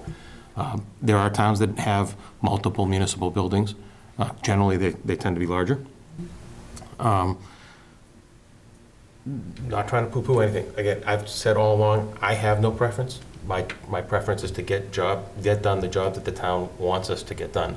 I think our town hall, I've taken to calling the town hall renovation committee instead of building committee, because really that's what we're talking about, is renovating town hall, not building a new town hall. So I've taken to calling them the THRC instead of the THBC. But whatever you call them, their charge was to look at what needed to be done to this building. I will say off the top of my head, I know for a fact that you still have several significant challenges with the Patton Homestead to move anybody in there on a permanent basis. That building does not have fire suppression. The floors are not rated to handle the type of load that a municipal building would have to handle, so all the structure would have to be reinforced. We've been told that even just to do more functions in there, we should reinforce the first floor alone. It's not handicapped accessible, and we're not talking about just bathrooms and accessibility between floors, first to second, but none of the parking lots are at grade, so there's a ton of landscaping work needs to be done around that building to make it accessible for the public to use it on a regular basis. Again, I have no preference. I am not saying don't do this or don't do that, but there are a lot of challenges to splitting up your operation into 2 buildings. And I think there are a lot of challenges with taking on 2 building projects, because that's really what you'd be doing. We had thought and discussed amongst the town hall committee the idea of using Patton as temporary office space during a renovation of this building, and we could get a lot of our folks out there on a temporary basis. But for permanent home for town offices, it would be substantially more. And it's not as convenient to downtown as this building is. So those are just thoughts for you to have, not... Good thoughts. Just wanted out there. I think Mike and his committee is looking for a little direction as to how you want them to proceed. Like you said, they've got a pretty good plan for trying to lay this out step by step of what could happen here at Town Hall. Again, the main reasons for looking at this building are fire suppression and accessibility, and the number of bathrooms. We do not currently have the right bathroom count for the number of people that are in this building every day. We're way under code. Now, the building's been here forever, but nobody's really going to make an issue of it with the state. But going forward, you want to look at how you preserve this building going forward. And I believe Mr. Howard and others are really tired of looking at the ramp on the side of the building. So anything we can do to make this building more accessible is help get rid of that ramp, with the temporary ramp, right, Ed? Temporary. 2 years, right? Was the Temporary ramp was authorized for a couple of months, and it's been there 20-plus years. Yeah, so, not to, again, not to make suppositions. Tim, Patrick, myself, the committee will do what this board and town meeting want us to do, but they're asking you for a little direction on how to move forward at this point, so. We've tried to be impartial, and that's why we're bringing this to you. I think you've done a great job. I think all the options have been kind of weighed, and bringing us these kind of 2 plus a third kind of outside the box is great. It really kind of shows that you're really taking input from any source you can get it from to see what's best for the town. I kind of lean a little bit towards Joe's concerns with the Patton Homestead. I think it's a kind of a great base idea, but as far as getting it to come to fruition with 2 different kind of campuses and the costs associated with both of them, that's my worry is if someone comes down to the town hall and they want to talk to the Conservation Commission, they realize that it's out at the Homestead, then they've got to go to the Homestead, et cetera, the cost for ADA, et cetera, with the Homestead. I'm kind of still on the A and B plan. For myself personally, even though I really love the staircase, I see sadly the benefit of removing the staircase because of the square footage issue, because it's about 2,000 square feet that we would gain, and then the added cost of the elevator off the back of the building, another almost $1 million. So I kind of am leaning towards the A option, and then I guess a question to the Town Hall Restoration Committee is Does the board, the committee have any kind of inklings on A or B, or now our new C, that they're kind of, maybe you can't speak as a board because maybe you haven't talked about which option you like best, but has there been individual talks about, you know, we kind of all think A is the best option, or we all kind of think B is the best option, or is this C option a new kind of exciting thing? Just because I think that will help kind of guide us a little bit. You know, I think the options are great, but I'm looking, since you've done the more research on this, is kind of what your inputs are to help kind of guide us as well as to what option you guys think is the best from the surveys and and your opinions, because you've got a lot of different kind of people in your camp here. You've got some historic people, some CPC people, the DPW, yourself, all with this different kind of knowledge pooled into one thing. So we're kind of going to glean some of that knowledge to what our decision is. Okay, we originally endorsed option A, and the reason was keep everybody in-house, the low cost, the lowest cost. It's not cheap by any means, but it was the lower of 8 options, so the least expensive. We endorsed A. When the Historical Commission, FinCom, CPC to a indirect degree also supported keeping the stairs. That's still debatable. And then the survey caused us to look at option B more closely and to try and satisfy the majority, or the public was saying something to us. To meet that, we then endorsed option B. But there's still a lot to be done. I mean, this whole floor plate, second, first floor, and everything is shifting. But the fundamental part of the option is the stairs and the elevator outside. So we can do a lot of things in here to make it work. It's the paperless initiative has to happen. That's not a casual whole thing, right? That has to happen. So I could go through a list here. It would take all night, but all of the little nuances to make this thing work. And now that we've gotten into CPC requirements and possible funding, meeting the requirements of the Historic Commission, there are a lot more historic features that we have to make note of. The question, like this wainscoting around here, this could have been from 1940, 50, 60, could be back to 1910. This particular room here was a classroom, a library, a voting booth. I mean, there was many, many different things that happened here. Right, and then you've got the memorial room, you've got to relocate this and rededicate. The 2x4 drop-in ceiling sort of tips the hand that something happened here. But Right. So we're trying to take all of this into account, and things are moving. It's a moving target. And we hope to do a lot of value engineering. We hope to fine-tune the number. So we've done a lot in 6 months. We have a lot more to do. We've met almost every week, and we're getting a little tired. But we have all the balls up in the air here. We're looking for direction. Can I ask a quick question? Because I'm trying to get educated too, and I know that the Historic District Commission met and they made their recommendation to you, and we're appreciative of that feedback. Ed, obviously the Historic District Commission has a lot of say in what happens to the exterior of the building. By statute, you don't really have any say on what happens to the interior of the building, but we're all trying to be sensitive and we want to listen to what you folks have to say. Your opinion matters. If the town or the Board of Selectmen decided to agree with you that it was important for historic reasons to keep the interior staircase, you're going to be able to work with us on the exterior renovation, adding the elevator tower, right?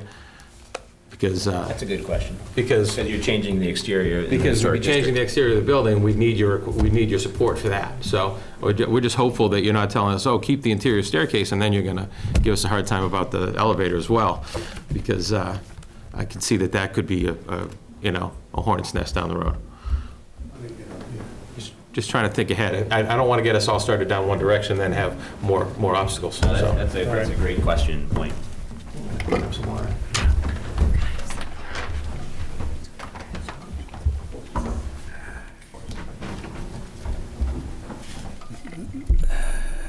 I'm Ed Howard, Chairman of the Historic Commission. I think what's being presented is the number crunching for the interior of the building, a little on the exterior of the building, without addressing what are you going to do with town government while you're doing this? Where are you going to house town government? That's where, in my thought, my personal thought, is that if you first went into the Patton estate and brought the Patton estate up to grade where it could be used, you could move a big bulk of, on a temporary basis, you could move a big bulk of town government there, some of it to stay there, some of it an unanswered question. But then after you rehabilitated the Patton estate, yes, it's going to cost $1 million or $2 million to do it, but you could bring it up to grade where it could be used. Sooner or later, you have to address the idea that this town government existing in this building has got to go somewhere for a couple of years. And you've seen it happen in Essex, you've seen it in Topsfield, you've seen it in Wenham. They've all had to reach out to get places where you're going to keep the government operating while you do this rehabilitation. I just thought my feeling is that there hasn't been a good justification of how do you use the Patton estate to its highest purpose, and where is the cash flow going to come to support that? Now, my friend Peter and I are friends. This is very difficult because all these people are my friends. And we're trying to make hard decisions on how we're going to spend the town's money and still end up friends, all right?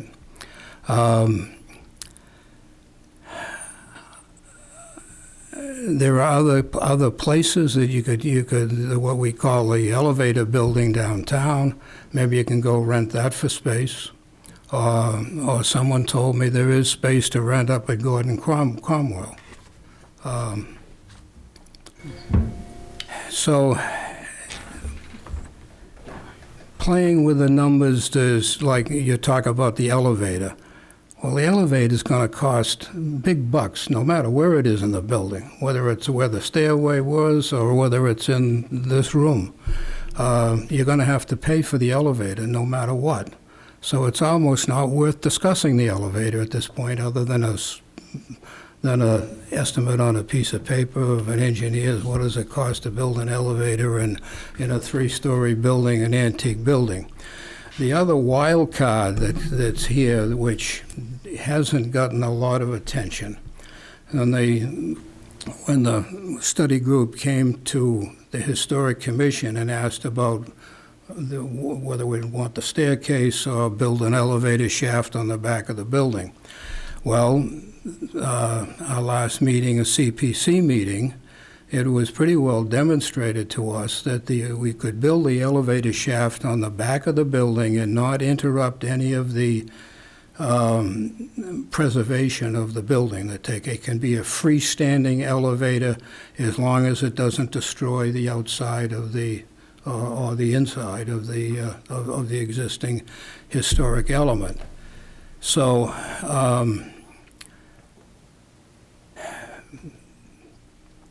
it really, in my mind, there has to be some decision-making. I don't know where you get it. You collect all the best information that you can. Now, there's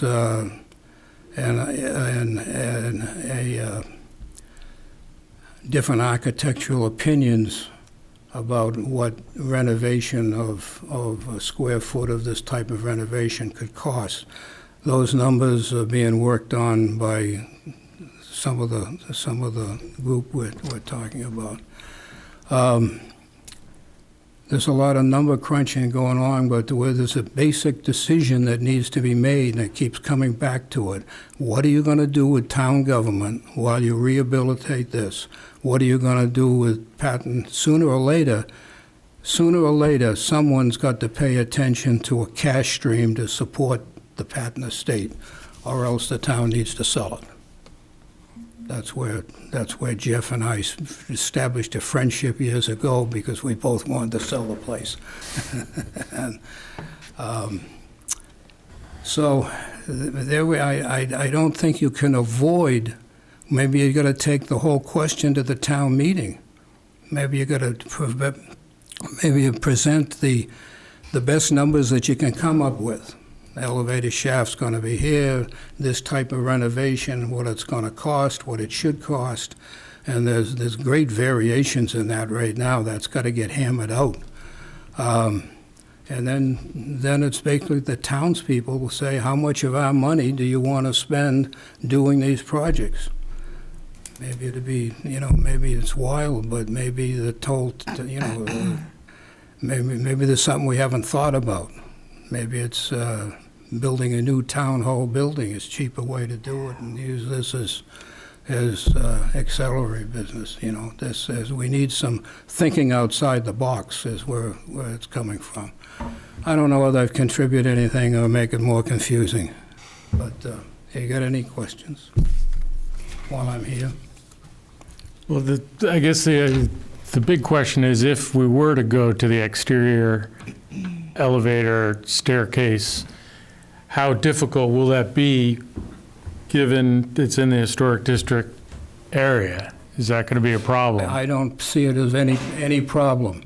Okay. The representative that spoke to us in this room at the CPC meeting last week opened the door that correct me if I didn't hear it the same way you heard it, but I say we're eligible for CPC money to do a great deal of this work. But when we do that, this building isn't just our building anymore. It's a building has architectural significance to the state of Massachusetts and to the federal level throughout the country. So sooner or later, we're going to have to bend to the will of rehabilitation under the United States Secretary of the Interior. And there's 10, this was passed out the other night. There it is, 10 elements that you're going to have to adhere to when you come into rehabilitating these buildings. It isn't going to be our local commission that sits here and batters things around. We're going to have to adhere to the requirements of the Secretary of the Interior, and we're not going to escape it. You can say you don't want to pay attention to it, and there's going to be one citizen in the town that has to raise the question, and you're going to come to a screeching halt. So, my thoughts. I wasn't prepared to think about it logically.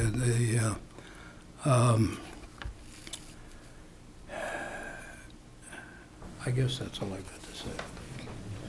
Thanks, Ed.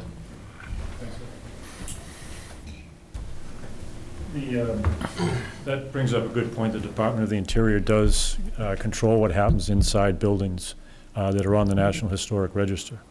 That is just another piece that has entered into this. And as we develop this plan and interviewing all these people and getting input, we found out how little we know about certain things. I've worked on historic buildings for years and years, but I'm learning every day while I'm on this project. We have to adhere to certain rules if we're going to get CPC funding. Jay Butler has helped us through some of this. And we, of course, had that meeting the other night that Ed referred to. It gave us some guidelines. Depending on what we want to go for funding, will be determined by how historically correct we do our work here. So we have an architect that we hired that is supposed to be sensitive to historic renovations. They have a history. We're going to rely on them to do the right thing. We're giving them the information that we need to build by, and we anticipate them doing the right thing. They're going to take some guidance. Ed Howard has been working with us. Ray from the Historical Society. There's a lot of different moving parts here. So again, we're we're sort of at an impasse here that we need help. Yes? Hi, Mike, I just have a question. Realistically, I'm just sort of thinking, sort of modern people. I'm a great preservationist and conservationist. That being said, I think about the functionality of the staircase if we keep it. Realistically, nobody takes the stairs anymore. Everybody's on the elevator. So I think that the staircase renovated would be absolutely gorgeous, but I wonder when we talk about the added cost of putting the elevator outside, is that something that's reasonable? Because you can always want something, but your circumstances change when you think about the difference in the cost. And so that's my statement about that. And the second question I have is, when we started talking about the renovation of the interior and being historically correct inside, either option A or option B, are those particulars already included in the charges and in the costs? That's a great question. The historical components? Yeah, can I piggyback on Right, that a little bit? like this wainscoting is gorgeous, and Right. I think I had talked to you in your office last week about this, that I'm a little misresearcher here. I looked on the website of the architect, and I thought they seemed very modern oriented, but maybe that was all they put on their website. And I was concerned and thought that the inside, the interior is just so gorgeous, and for me, I would like to see that continued and reused. And so I just wanted to make sure that the price that we're quoted for A or B does include reusing all these beautiful Yes, it does. I can things. tell you Right, for a if I- fact, we've put money in the estimate to be able to duplicate or retain a lot of the millwork, Yes. door frames, things like that, to Beautiful. make it look period correct. So, the cost of renovating is high. Right. And many times it's cheaper to go build something that looks like 2019. But it's not historical. It's not what we have here. So we're working with this building. We're trying to make it Right. as historically pleasing. We have a lot of people to keep happy here. And Ed Howard and the Historical Commission is only one component.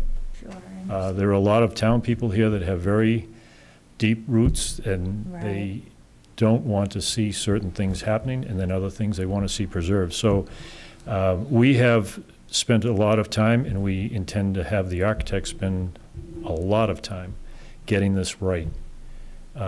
We have, because we've moved at such a fast pace, we haven't really sat down and reconciled the estimate yet. We haven't had time. Believe it or not, we got an estimate, and we have to take it for face value. We want to go through line item by line item. We want to see how much millwork they carried. How much are they replacing? How much are they sanding down and reusing? So there are a lot of things that are still in play here, but the intent is to get it right, historically correct. Right, and to kind of piggyback on Rosie's question, if I may, I know we had a structural analysis done for kind of what the building can do, and it came back positive that we could basically redo what we have into something new. Was there a historical analysis on anything? Like, we keep kind of bringing up the wainscoting and some other things, or the staircase and different things like that, as far as, because I'm thinking if we're doing historic preservation in the building, we end up keeping the staircase, that's going to be a pretty substantial cost, because it's not like they're just going to shine it up again. They're going to probably dismantle a lot of it and redo it up to historic preservation code and et cetera. And that's a pretty big cost and a time too. So I'm just wondering if there's been any kind of analysis of anything like that so far. I can answer both of those questions. What we would probably do on the stairs is look for a waiver, because the treads, the heights, Right, they're not the up to rises, code. they don't meet code. The pounds per square foot loading, lateral load as well as vertical load, won't meet the codes. We Right. can do some reinforcing, we could put handicap rails, things like that. So there's a couple different ways we could go. We could dismantle it and put it back together and make it as close to what you see now. Right. It'd probably cost a fortune. Going for a waiver may be the smart way to do it, and just do some refurbishing. As far as a historical consultant, That's an added cost. I don't think we've really gone down that road yet. We're not that far Yeah, that's what I along. kind of figured. But this architect supposedly has in-house people that can deal with this. If they do go out to a consultant, that's on their dime. But we expect that expertise to Right, be they've got that included history here. with them, so they can recognize some things that they know are gonna be historic Absolutely. preservation type of thing. That's right why off they the bat. get hired. Right, exactly. And that was a big selling point on their part. I hope I answered that correctly. Yeah, you did, perfect. All right, so what you'd like from us is whether or not the patent property is an option or not, and whether we prefer option A or B. Is that what you're looking for tonight? We'd love all the information you have. Okay. I'd just like to say one thing before. Yeah. I mean, I think the patent homestead should be considered as if that's what you guys are thinking about. But I think one of the things that the committee would like to know is if splitting up the forces is something that the Board of Selectmen would recommend. Patent homestead is just one option to do that. There are other options that may be even less money in the long run. If it's something that the Board of Selectmen would like us to explore, there may be other options to use. For an example, DPW out back. We're keeping this here on the same parcel, not across town. Probably going to be a lot less money to rehab that building and to reno that building to get some type of inspectional services or DPW or whoever it is out back. So I think what we'd like is just more of a direction if the Board of Selectmen would I guess, recommend splitting or keeping all intact.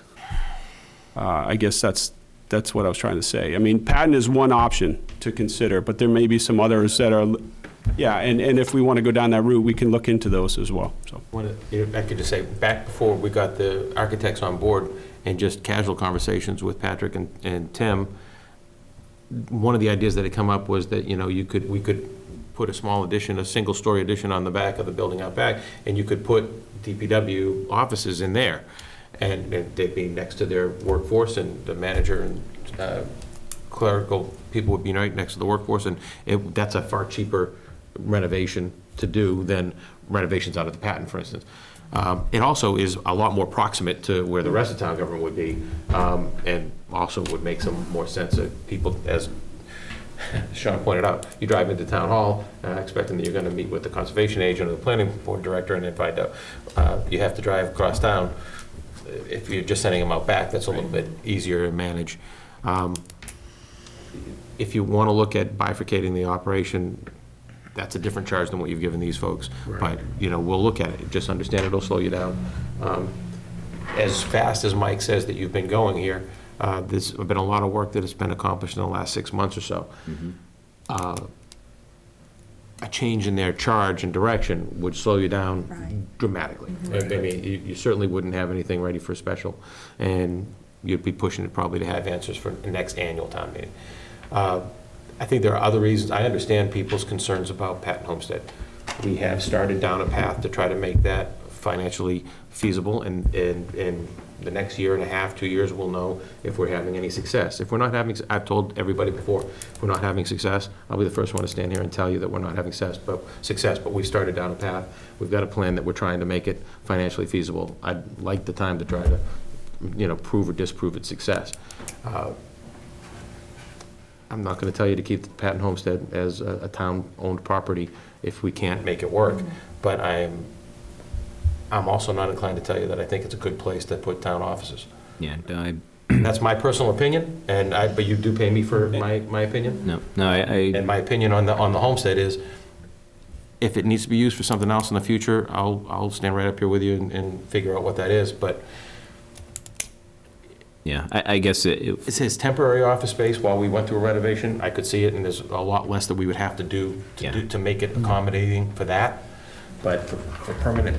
Yeah, I'm more you're changing inclined the whole to use of the building. Yeah, I'm more inclined to go with kind of temporary instead of the permanent. I would be real hesitant against splitting town government up into multiple buildings with such a small town, and I think that kind of that camaraderie with town employees and the ability to meet with other departments and stuff like that. You really isolate people out at the homestead, I think. Not that the homestead is isolating, but that flow of communication and town business would be, I think, difficult and truncated if you had 2 locations in town, and then the added cost of the renovations. I would be more apt to temporary offices when we are renovating town hall to be at Patton or rent other space in town or Gordon or something like that and discuss those options. And even maybe there's trailers somewhere that we have, those kind of construction trailer types of things when we are doing the renovations. And those would all be part of the planning process. I mean, even the estimate, Mike, as you've said a couple times now publicly,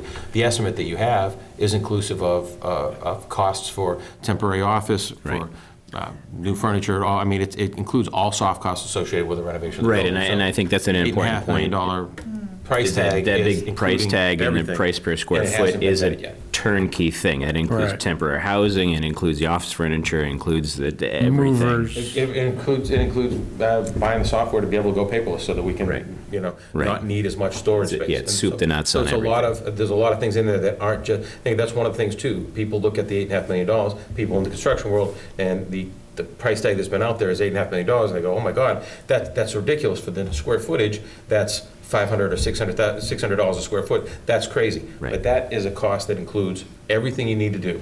Right. Including some of the work we're paying for now. You've already, the town meeting's already given you money. Correct, it's all in that total to start number. the planning process and start the design work, and that will come out of that $8.5 million at the end of the day. Right, and I think that a lot of the cost, though, is just getting this building up to code. Right. Like, Well, we've got that's what I the was gonna fire add. suppression, fire suppression, ADA, the bathrooms, all that stuff is probably half the cost, with the elevator included. And depending, Half the I mean, even construction cost, if, not the soft cost. correct, and even if we split, we still need to do those items. Those are the Right. majority of the costs in this project is those large ticket items, Right. which would still have to be done regardless if we split forces. Right. So we just have to do that twice. Right. At another building as well. I think it also would really increase the scope of his project to an unmanageable degree. I mean, we're struggling with just this project, and we want this to be right, and it seems probably not the best idea to think about, well, what should we do about the patent? Because I think this is not the time to make a long-term decision about that. And I agree with you. You have been given a charge, and you want an opportunity to bring that to fruition. So I don't think it's out of the realm of using it for temporary, but I also think we should stick to the scope of our project. It's pretty all-encompassing. That's just my opinion. And we have 2 options that have fit everybody Yeah. in this building. So I can see sometimes, I mean, if you're running out of space and additional space is needed, the architect was able to come up with 2 plans to fit everybody in this building. It does take the paperless initiative. It does require some, reconfining or reconfiguring of office space. 2 options, though, it seems to get keeping everybody in the building. I'm going to make one pitch for option B, and I think most people have heard me say in the past that I don't have a preference, but there was a comment that came through in one of the surveys that Tim and I have joked about, but it's actually a very good point. One woman made the point that she liked option B because in moving the elevator outside, it created the opportunity to put bathrooms on the second floor in the wings where currently finance director and planning director are, and creates new fully functioning handicapped accessible bathrooms on the second floor. The other option with the elevator in the hallway there removes that and puts the bathrooms right in the middle. The bathroom doors are right off of the meeting space. Right, exactly. And I don't think the architects or anybody else had really thought about it until this person pointed out. And I said woman, but it may not have been. It may have been a man. They didn't leave their name. But whoever mentioned that's a really good point. Do you really want to leave a meeting, go through a door into a bathroom and knowing that everybody is right out there?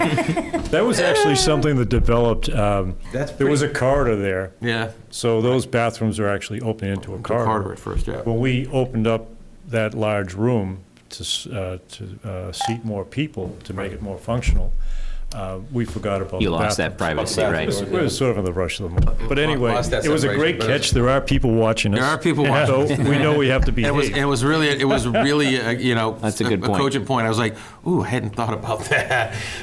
So, I just have one more comment. The SurveyMonkey I plan to have up for another couple weeks. For all those watching and who haven't done the survey, appreciate your comments and feedback. If you want to go on there, it's on the Hamilton website. So we do use those in our meetings, and we will definitely look forward to more positive feedback and comments and suggestions. Thank you. And we do read all the suggestions. And he spends an incredible amount of time keeping all this support stuff going for the group. I drive him crazy every day going to see him and asking him questions. But he has done this survey, and it means a lot to be able to get the public input. So that's important, and we do read everything, so. Well, maybe it's going to be hard for us to give guidance if you're still gathering data and opinions, and maybe we should take another look after you've Well, gathered everything. the architect was looking for an answer yesterday, Yeah, right. pretty much. From our public meeting we had, they were a little bit behind already and pressed for They're a little pressed for grumpy right timeline, now, right? yeah. They're a little we jumpy. pushed They're a little back on anxious. them. Mike and I twisted some elbows, and they're not real happy with us. Yeah. They want an answer, I think, May 1st. or Yeah, May something. 1st, I think it was when they were talking. But, I wonder, I don't want to push it down the road.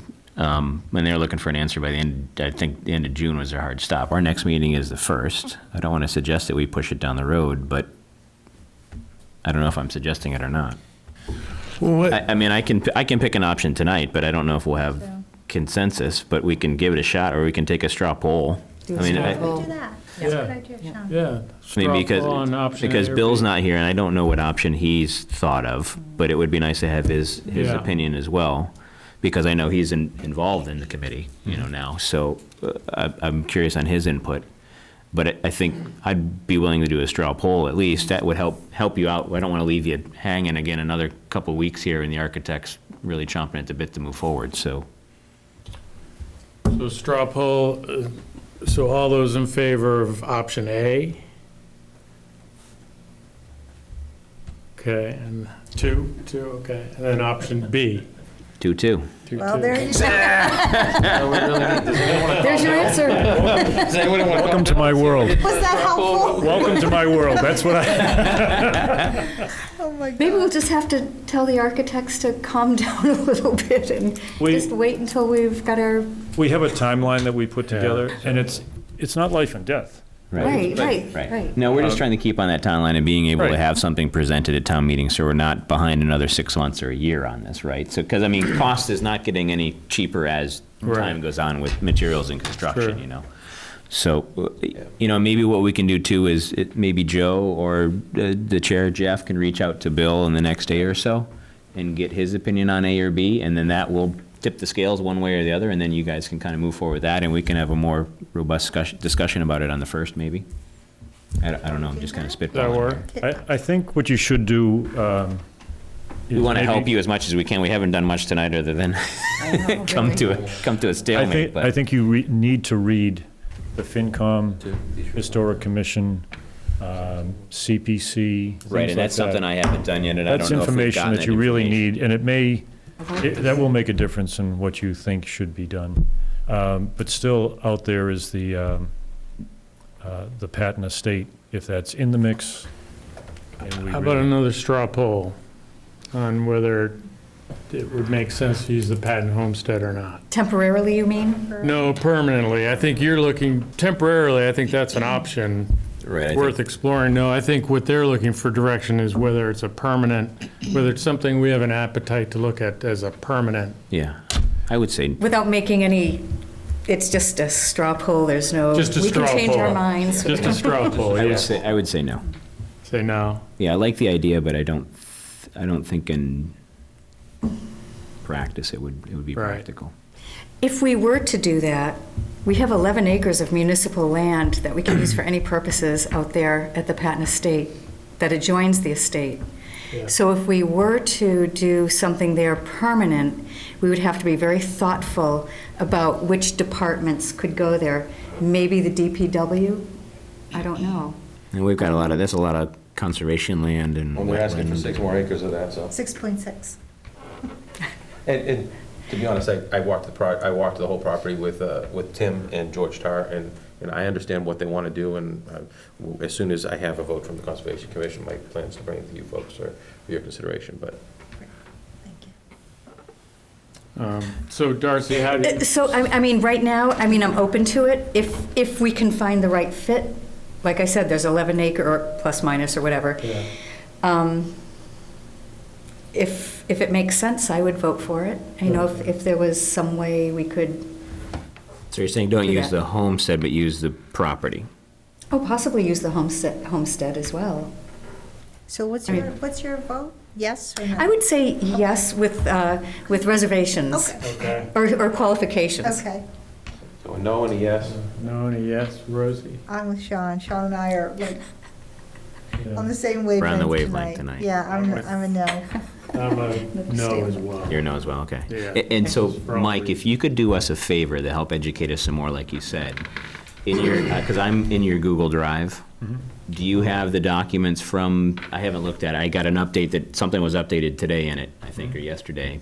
Is the Ed's recommendation from the Historic Commission and any recommendations from CPC? They're scheduled to be put in tomorrow. Perfect. Can you loop the rest of these folks into that? Let's see, now, Can we wait a do minute, that? sorry, did they go in today, or? Something was put in. I got something today, notice I haven't looked at it yet, Yep. that there was an update We'll to the make sure folder. everybody is included. We'll share the drive with you. Good. Perfect. Because I don't know if you guys have access to that, but that would be good to have access to all the documents from Yeah. pretty much the fruition of this Yeah, whole thing. I've heard the conversations, but I haven't, I've been privy to the conversations, but I've not read the documents, and so thanks, I think that's a good Yeah. idea as well. That would be great. Okay. Yeah, Peter. If you wouldn't mind coming up, yeah. I'm sorry to ask a question late in the discussion, but since Darcy was talking about, well, if you got 11 acres, why don't you do something? Well, we have a lot of acreage right behind the town hall here. And when we were doing the master plan 2 decades ago, whatever it was, we talked about expanding town hall in an annex that would be a sizable building, have a lot of offices in it, not the public rooms, but, apparently they have reached the conclusion that that's not feasible. But I don't understand, because we innocently thought at that time the place to expand the town hall as government grows would be out back. I don't think anybody said it was infeasible. In fact, like I said initially, I had talked to Tim about the idea of doing that. Then when the architects came on board, they looked at the number of people we have working here and the way the building functions and suggested the options that the Town Hall Building Committee had renovated for what we're doing now. We own the land, well, How as much far as land is there? there's a lot of land back Really? there. Tim, what do we got? Yeah, we own all the way behind, all the way to Paddock Lane. Yeah. And then probably another like 20 or so feet beyond the salt shed. It's a pretty sizable. It's a good sized piece. And that's what I was mentioning to you before. If we came up with 2 options that fit everybody. If there's a need to expand in the expand, we do have probably do a that better there. location than There. maybe other areas in town to do that. Yeah, because I think that was And part we're of not the, disrupting anything while we do And it that. wouldn't take away from any parking if we, right, and I Well, think that was part of some of the actually- initial discussion was whether we renovated something with the current DPW building out back, Right, right? right. Added a second story or whatnot, or I put wouldn't want something to add a else on second the back story of the because then you're property. going to have to add an You can- elevator again. right, So exactly. I'd rather just stay single story Right. and avoid an elevator out Right, back. but that was the What about initial a discussion, was what we could do with that building out We there. have room to go back. Right, Even in the same the same alignment of the existing DPW garage, Just we can extend it. continue to go Right. back towards the salt shed. right, and I think some of the discussion was too, if we did the initial town hall building renovation, that in the future, we would have that space to build another Annex. annex or accessory building or something into that. That's actually Space. one of the features of option B, having the elevator and stairs out there that you can add on to that Yeah. and continue building. So we're building that that sounds good. where it's connected to the building properly. Right. It'll be a central access point. And it seemed like the smartest thing to do as far as the future needs. So we do have future needs built into this design right now. We do have some additional offices. We also have the basement, I think, has 1 swing office space and a small meeting room. So if We're gonna put the auditors down there every year when they come into town. Auditors Just and let them tax work out of collectors, the I think they all basement. go down there. So anyway, that option B does take into consideration something going on out back and attaching to that and being able to continue without a huge cost impact. And there were two different versions of putting the stairs. One was up tight to the building, one was out from the building. We haven't developed that far enough, but it would be sensitive to building onto that later on for future development. It has to have that component in, because we don't want to reinvent this place if you need more office space. So we're very sensitive to that. And even as part of this whole thing, Tim has already started to take a look at, we have that fence line that kind of defines the DPW yard. He's already looked at how we would change that to create more parking for town hall, be flex parking, and still have an entrance into the DPW yard for the big trucks and everything else, so they can come straight in off of Bay Road. So we're already considering kind of the lot as a whole and how to be more accessible and more functional for the buildings. Right. And so- And Tim, I think, has been talking about kind of cleanup / organization of the yard as it currently exists, and using that space better, and probably gaining some square footage with some moving of equipment and stuff like that. All right. Jay Butler, Chair of CPC. I just want to clarify, the CPC did not take a vote on option A versus B. We discussed in intimate detail how we might address historical preservation, and just to explain, I think, where we ended up, because the idea of a historical consultant was mentioned, is that the Historical District Commission had offered to do a walkthrough in the building and point out what they thought were historical pieces. And when we told that to our architect at the last meeting, she said, set it up.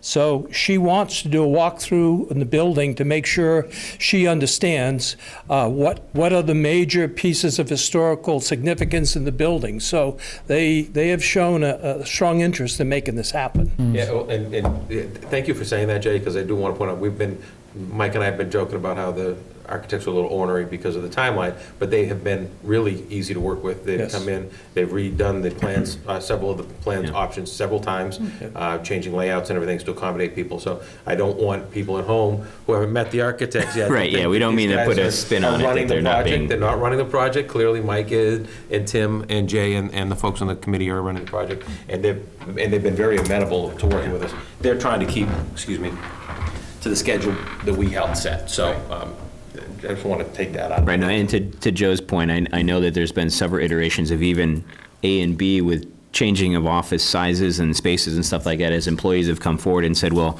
this is all well and good, but I need to be here or talk to this person, or my office doesn't need to be this big. It'd be better if I was here. And the architects have been very accommodating with switching up those plans and updating them.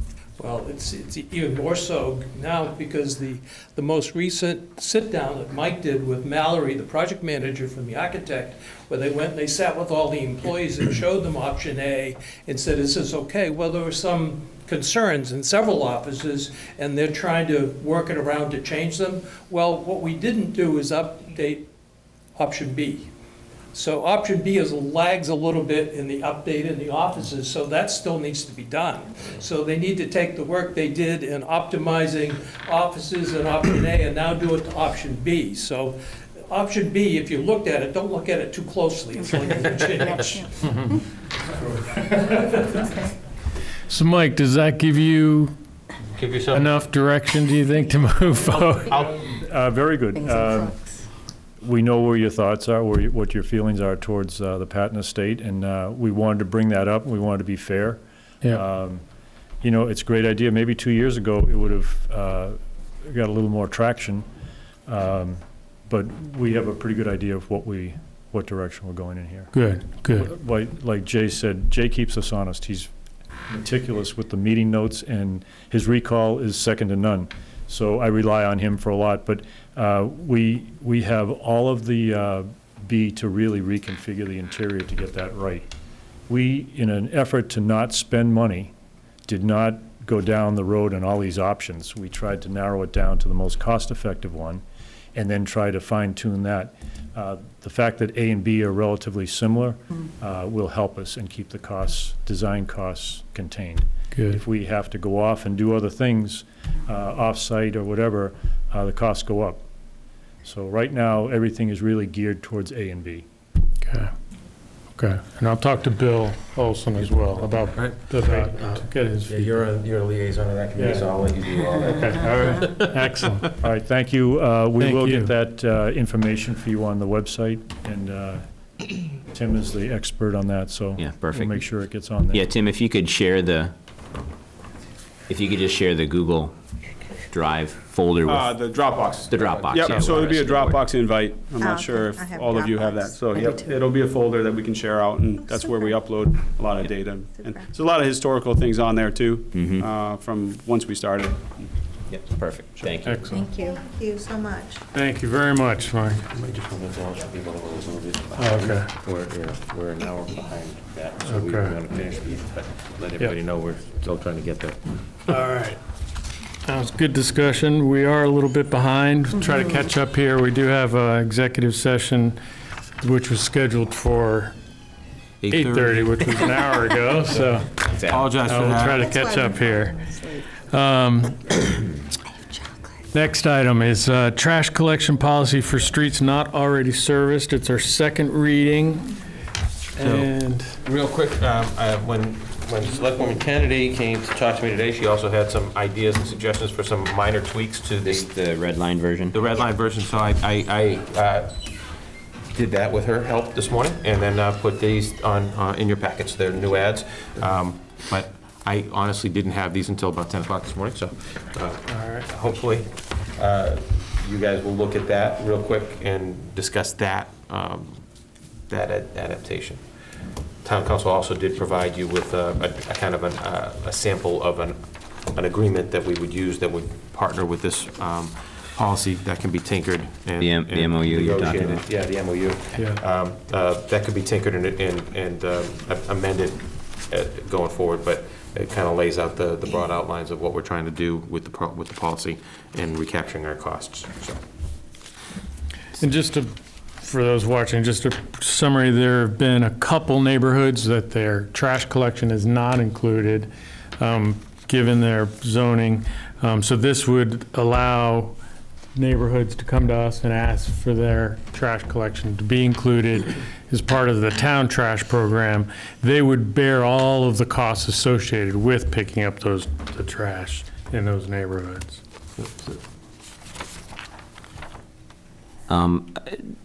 Looking at the red line stuff, I'm fine with most of it, just kind of seeing it just now. On the last part, the ad, residences served under this policy must contract for comprehensive trash. What did it say before? It just said trash? Trash, recycling, compost, not just some. So I actually think this is a much cleaner way. Yeah, and I appreciate yeah. Rosie's wordsmithing of it. Okay. And then the next group of red line there, I'm fine with that too. The town manager shall implement, and then the implementation of the policy. And then the cleanup on the next is fine. Yeah. For review and approval. And that's pretty much it. Great. Yeah, I didn't have much to I kind of was just gonna clean up some of the language, but it looks like you've already kind of done it, but I think this is fine for me. I know it's a little bit long, but it's really not that long. No, it's not too bad. Since there's been a change to what was included with the packets, if somebody wanted to read it, I think we should probably let you do that real quick. So Read it this into out the loud? record. Yeah, if everybody's okay with the red line version, I'd suggest reading the red line version real quickly out loud, Okay. just so that it gets read into the record, and then if you vote it, then Okay. it's law. All right. Or bylaw. I'll read it real quick here. This is a policy regarding trash removal on private ways. The town, through the Board of Selectmen, may extend to residences not otherwise eligible for trash, recycling, and compost services, such services through the town's waste removal contract. Residences served under this policy must contract for comprehensive trash, recycling, and compost services, not individual services. Number one, eligibility.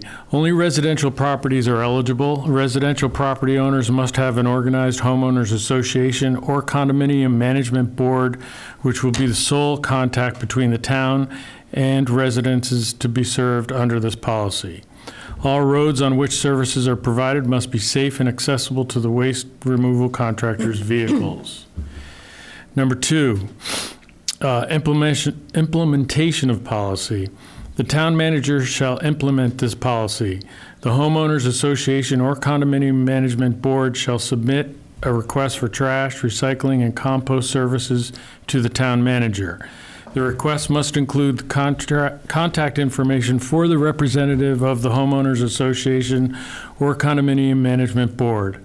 The request must include the number of houses to be provided waste removal services. Number 3, review and approval.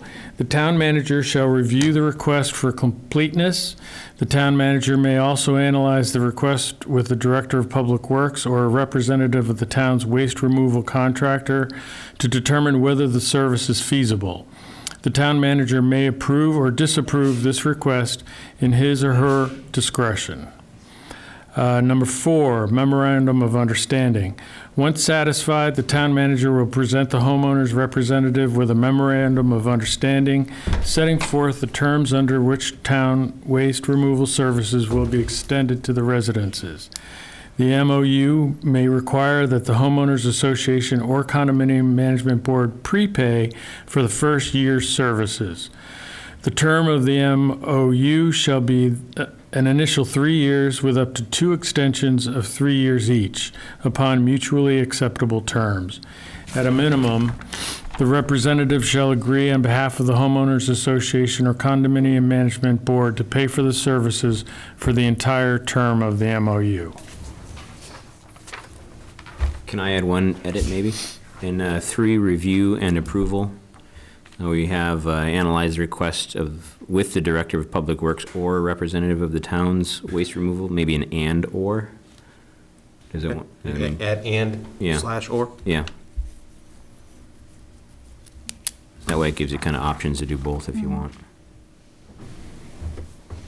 Great, so would somebody like to move?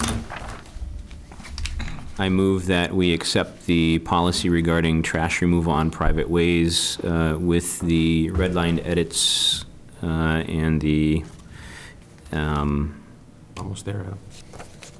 And/or. And the or representative in number 3. Yeah. Okay. Second. Any further discussion? All those in favor? All right. Okay, great, thank you. And do we need to talk about the MOU at all? No, in practice, I'm not going to just sign an MOU without bringing it to you guys anyway. Right. So It's the pretty- it MOU looks is a pretty draft, standard. It's a template. It's a standard. Yeah. I actually have already been in touch with Casella. Jack is going to get back to me with some ideas of how we can calculate on a per home basis the average cost for recycling and composting. He has the collection fee, but for their average cost, how they split that out per home, so we could add that into the formula. Okay. In the contract. So once I have that, we'll put it together again. I'll run that by you just for you folks to give me your thoughts, and then just one final thing before we move on, since it's a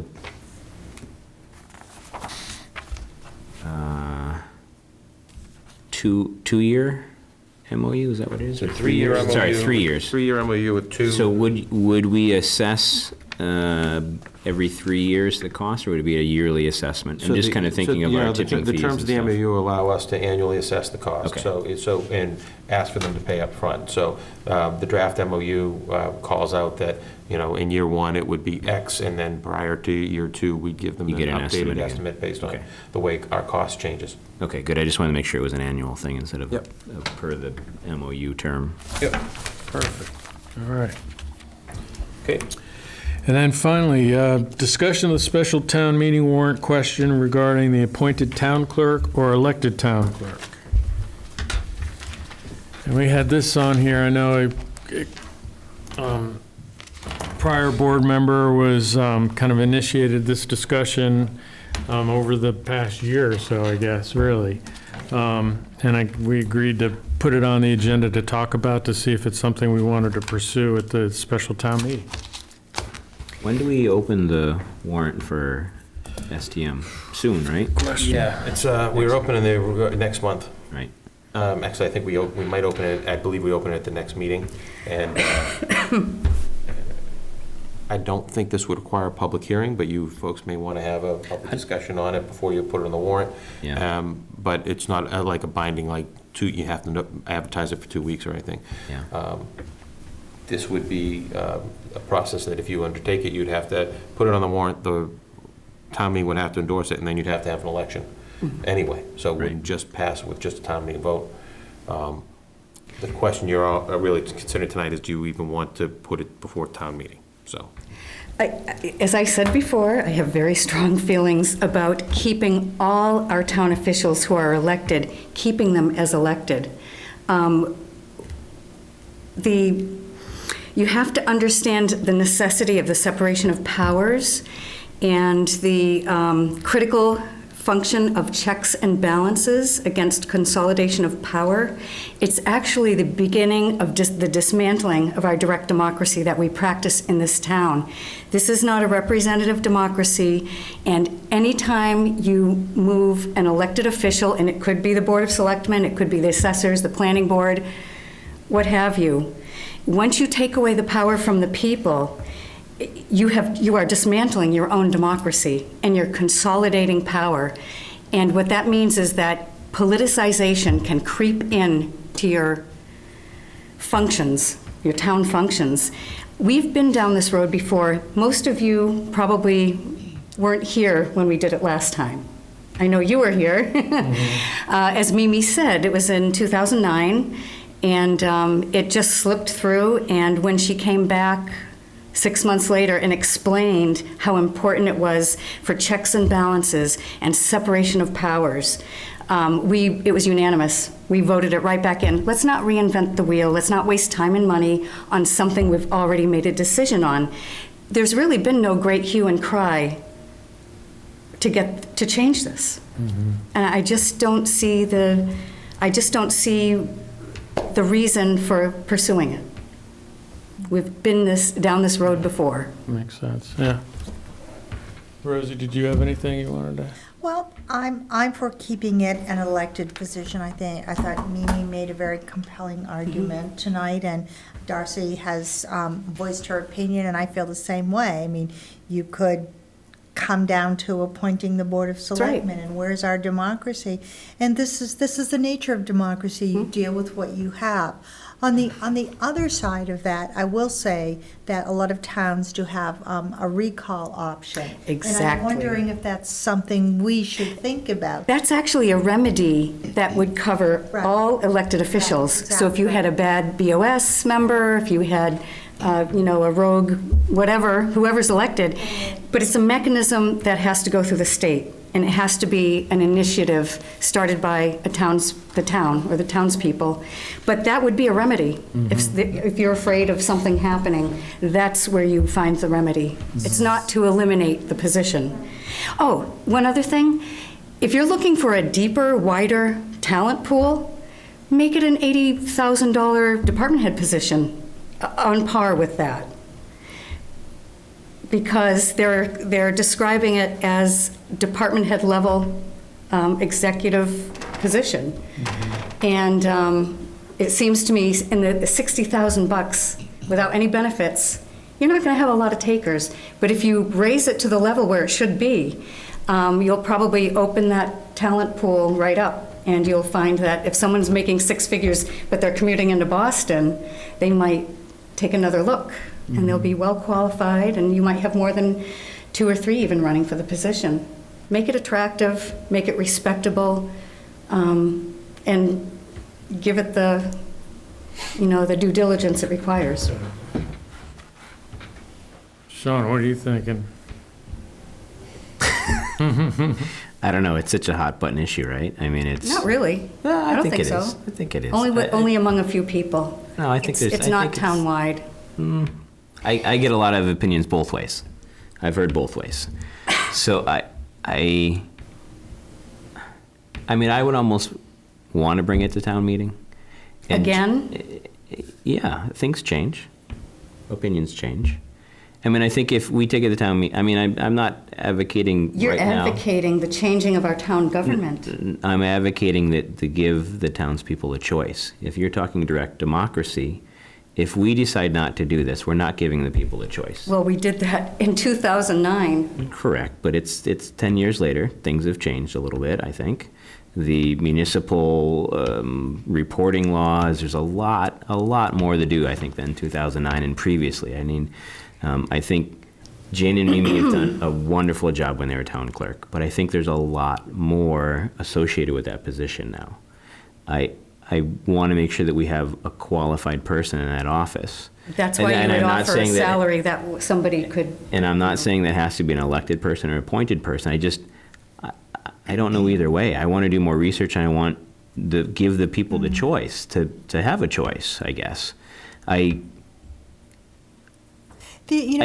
kind of both ways on it, because I see the good of what you say, Darcy, and that the direct democracy, and it's a person that is an elected official, and they're kind of in town hall, and they're a person that people feel comfortable to go to for non-politicized or politicized things. But at the same time, if something goes south with the person in that office, and I like the idea With of any elected office. You have a recall petition. Right, but we don't have it at the moment. But I think that option might be a good option to have. But I worry that someone gets in that office and it's a total mess, and then we're hiring. You could say that about the BOS. You could say that about the assessor's office. You could say that about all of it. I think that you could. I could, but I feel that if we're talking BOS or something like that. Well, if you take your logic to its final conclusion, what you're doing is you're saying you don't like the way we govern ourselves. No, not at all. Not at all. I'm saying that I worry about the responsibilities of that position with state regulations. Then you pay them to go to their twice yearly seminars. You give them incentives to educate themselves. You bring people in, just like Donna Brewer suggested. There are lots of ways to keep people educated, whether they have to leave the premises or we can have people come in. I just really think that once you start that slippery slope, let's get everybody appointed. I mean, I just think it's sending the wrong message, and I think it's taking power from the people. We've been doing this for over 2 centuries now. Right. A quick thought that I had is, I mean, certainly we didn't come in very knowledgeable as selectmen. I think we have passion, and so we educate ourselves, and we continue to take seminars and training sessions that will help us. And in the same vein, I would think that somebody who wanted to run for selectmen, for town clerk, even if they didn't have all the credentials at the get-go, I would hope that they would be motivated enough to educate themselves and take advantage of trainings and reach out to people who are more experienced. Now, maybe that's a little Pollyanna-ish, but that's sort of I mean, that's what I've done, and that's what I've seen everybody here do. Yeah. And when you have the drive to serve, you want to do it the best possible way, and you lose your ego and you say, I need help, and I'm going to reach out to all these people. So I guess I'm still believing that somebody who runs for town clerk does it because they have it in their heart and they want to. They want to. I mean, it doesn't always work out that way, and nobody can predict what somebody's circumstances are going to be 2 years after or whatever. But I'm still an optimist that people are going to educate themselves, and they run because they have a passion. I know for me, I feel so honored to have been elected selectman, and I want to do such a good job. I want to make sure I research everything and I do all my trainings, and I'm optimistic to think that somebody else who feels the honor of being elected is going to travel in that same vein. So the question is this really for us tonight, is do we want to put this on the warrant or not, right? That's what we're... I think it's going to cause us, I don't know, I think we've done this before, and I know you weren't here when we did it. Were you? Do you remember? I do, actually. So and there seems to be a drive to get away from our direct democracy. And it really bothers me because I just don't think people understand what they're going to lose when they go in that direction. Yeah, okay. And we're a small town, you know, we're not big enough to even have a mayor or anything like that, because that would be the alternative, you know, once you start taking a... Yeah. Sean, I have a thought. Because this has been such a difficult issue right now, I wonder if we would consider holding this over to the annual town meeting and just see how things go. What do you think about that? Oh, but then there's We've the got election. an election, right? Okay. I mean, I kind of would like to. Was this Andrea's last year? It would have been Andrew's last year anyway, Yeah. but she's leaving now. Yeah. Yeah, I mean. We've got a I have no 2020 preference. I've seen it work both ways, Right. and I don't necessarily need somebody else to manage, so I'm not looking for it. I'll take it if it's given, but so I have no preference. But I would just say that, you know, you talk about diluting talent pool. If you have somebody running for the position as you're debating at town meeting a week earlier, whether to have it elected or appointed, I don't know what kind of, you know, candidate pool you'll get if you have that happening at the same time. You've got town meeting and then elections on the Thursday after, so. I really question that it might. Yeah, right, have no, right, dim you're right, prospects. you're right. I think we should go ahead with the election and see what happens, just like normal times. So don't put it on the warrant. I mean, if somebody wants... I guess elaborate a little bit more. I I'm think not we sure. should continue as we're going. Yeah. And have an election and see how many people want to run for the position. I think maybe if we advertise and let, or maybe raise the pay so that it's commensurate with the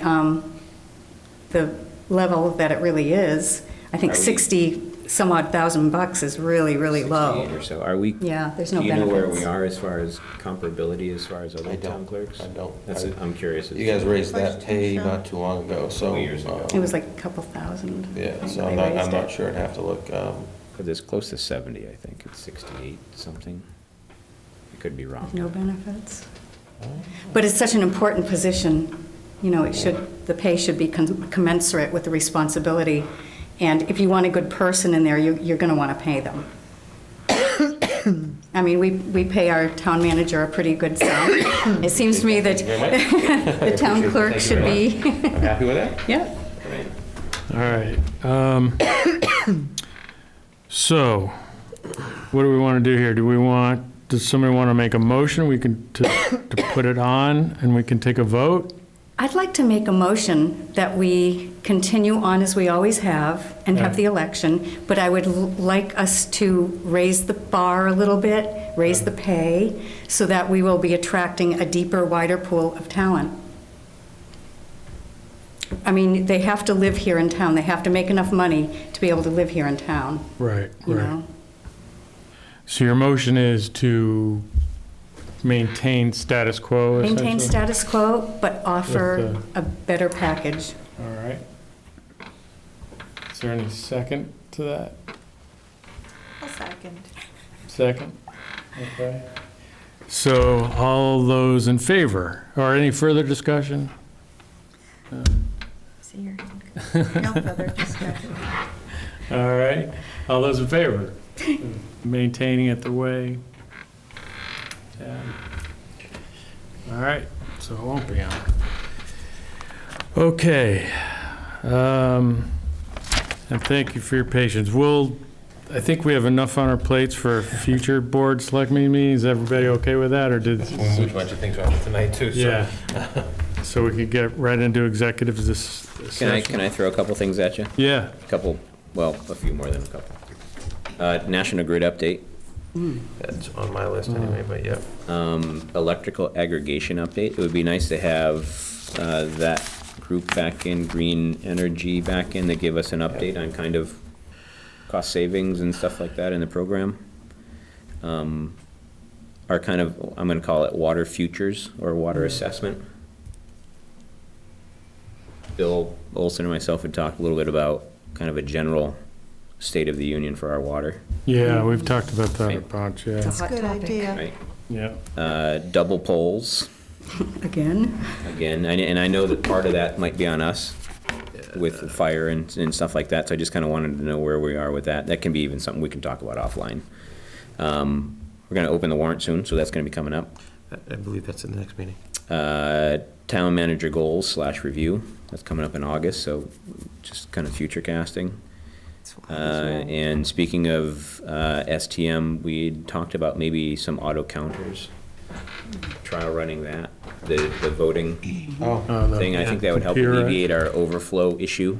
You know, if there's people in the cafeteria or wherever, that we don't have to do that running back and forth and stuff like that. That would help the efficiency of it. I'd like to start our financial policies again. You realize we still have half the department not hired. Yeah, no. And then one other thing was kind of a wrap-up from when we had our town clerk in one of Allison's things about, we had some ethics training / conflict of interest stuff, and kind of figuring out the best way to go about. All of our boards and committees have to take that annual ethics thing, and our new selectmen have just taken it, and I know some people are in arrears on that, and kind of a way to, We sent out an email, and my understanding from Andrea was that a lot of people followed Did through it? after that, but I'll double check with her. yeah, try to and get just, it reported I don't out. know, maybe, it doesn't have to be anything major, maybe it's just kind of we have some kind of a cadence for a check-in on that, or who does that, or are we responsible for that, or is it the town clerk? Just so we can make sure that people are up to date on that. Just as an aside, there's an open meeting law. Did everybody get that? Yeah, For the for next Wenham's, week? That sounds like an interesting. Yeah. yes, I'm already, From it's on the my Wenham calendar. Town Clerk. Okay. Thank you, Sean. Yep. Does anybody else have anything? There's no room. No, but if we think of something, we can add it. Yeah. Good agenda, Sean. Okay. I get that thing, oh, you got it? Oh. Read? Finally there. At long last, thank you for bearing with us, Adam. Joe, do you want these pictures? Yeah, I'll show it to Tim. Thanks. You have the thing in your case? Back here, right? Back page. Let me just squeeze past. Chair reads, I request that a motion that the board vote to convene an executive session for the purposes of Okay. one litigation.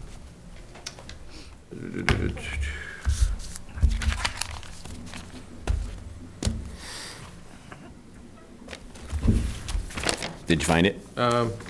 Which number is it here on the?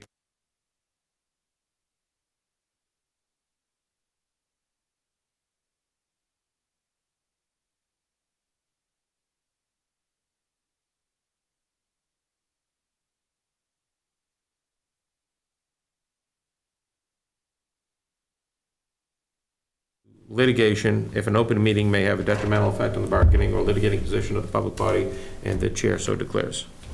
So declare. So declare. All right. Second that motion.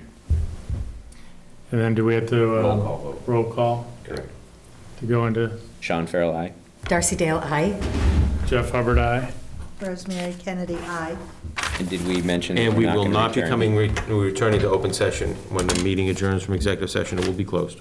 Thank you, everybody. Thank you. So, can I just take a 2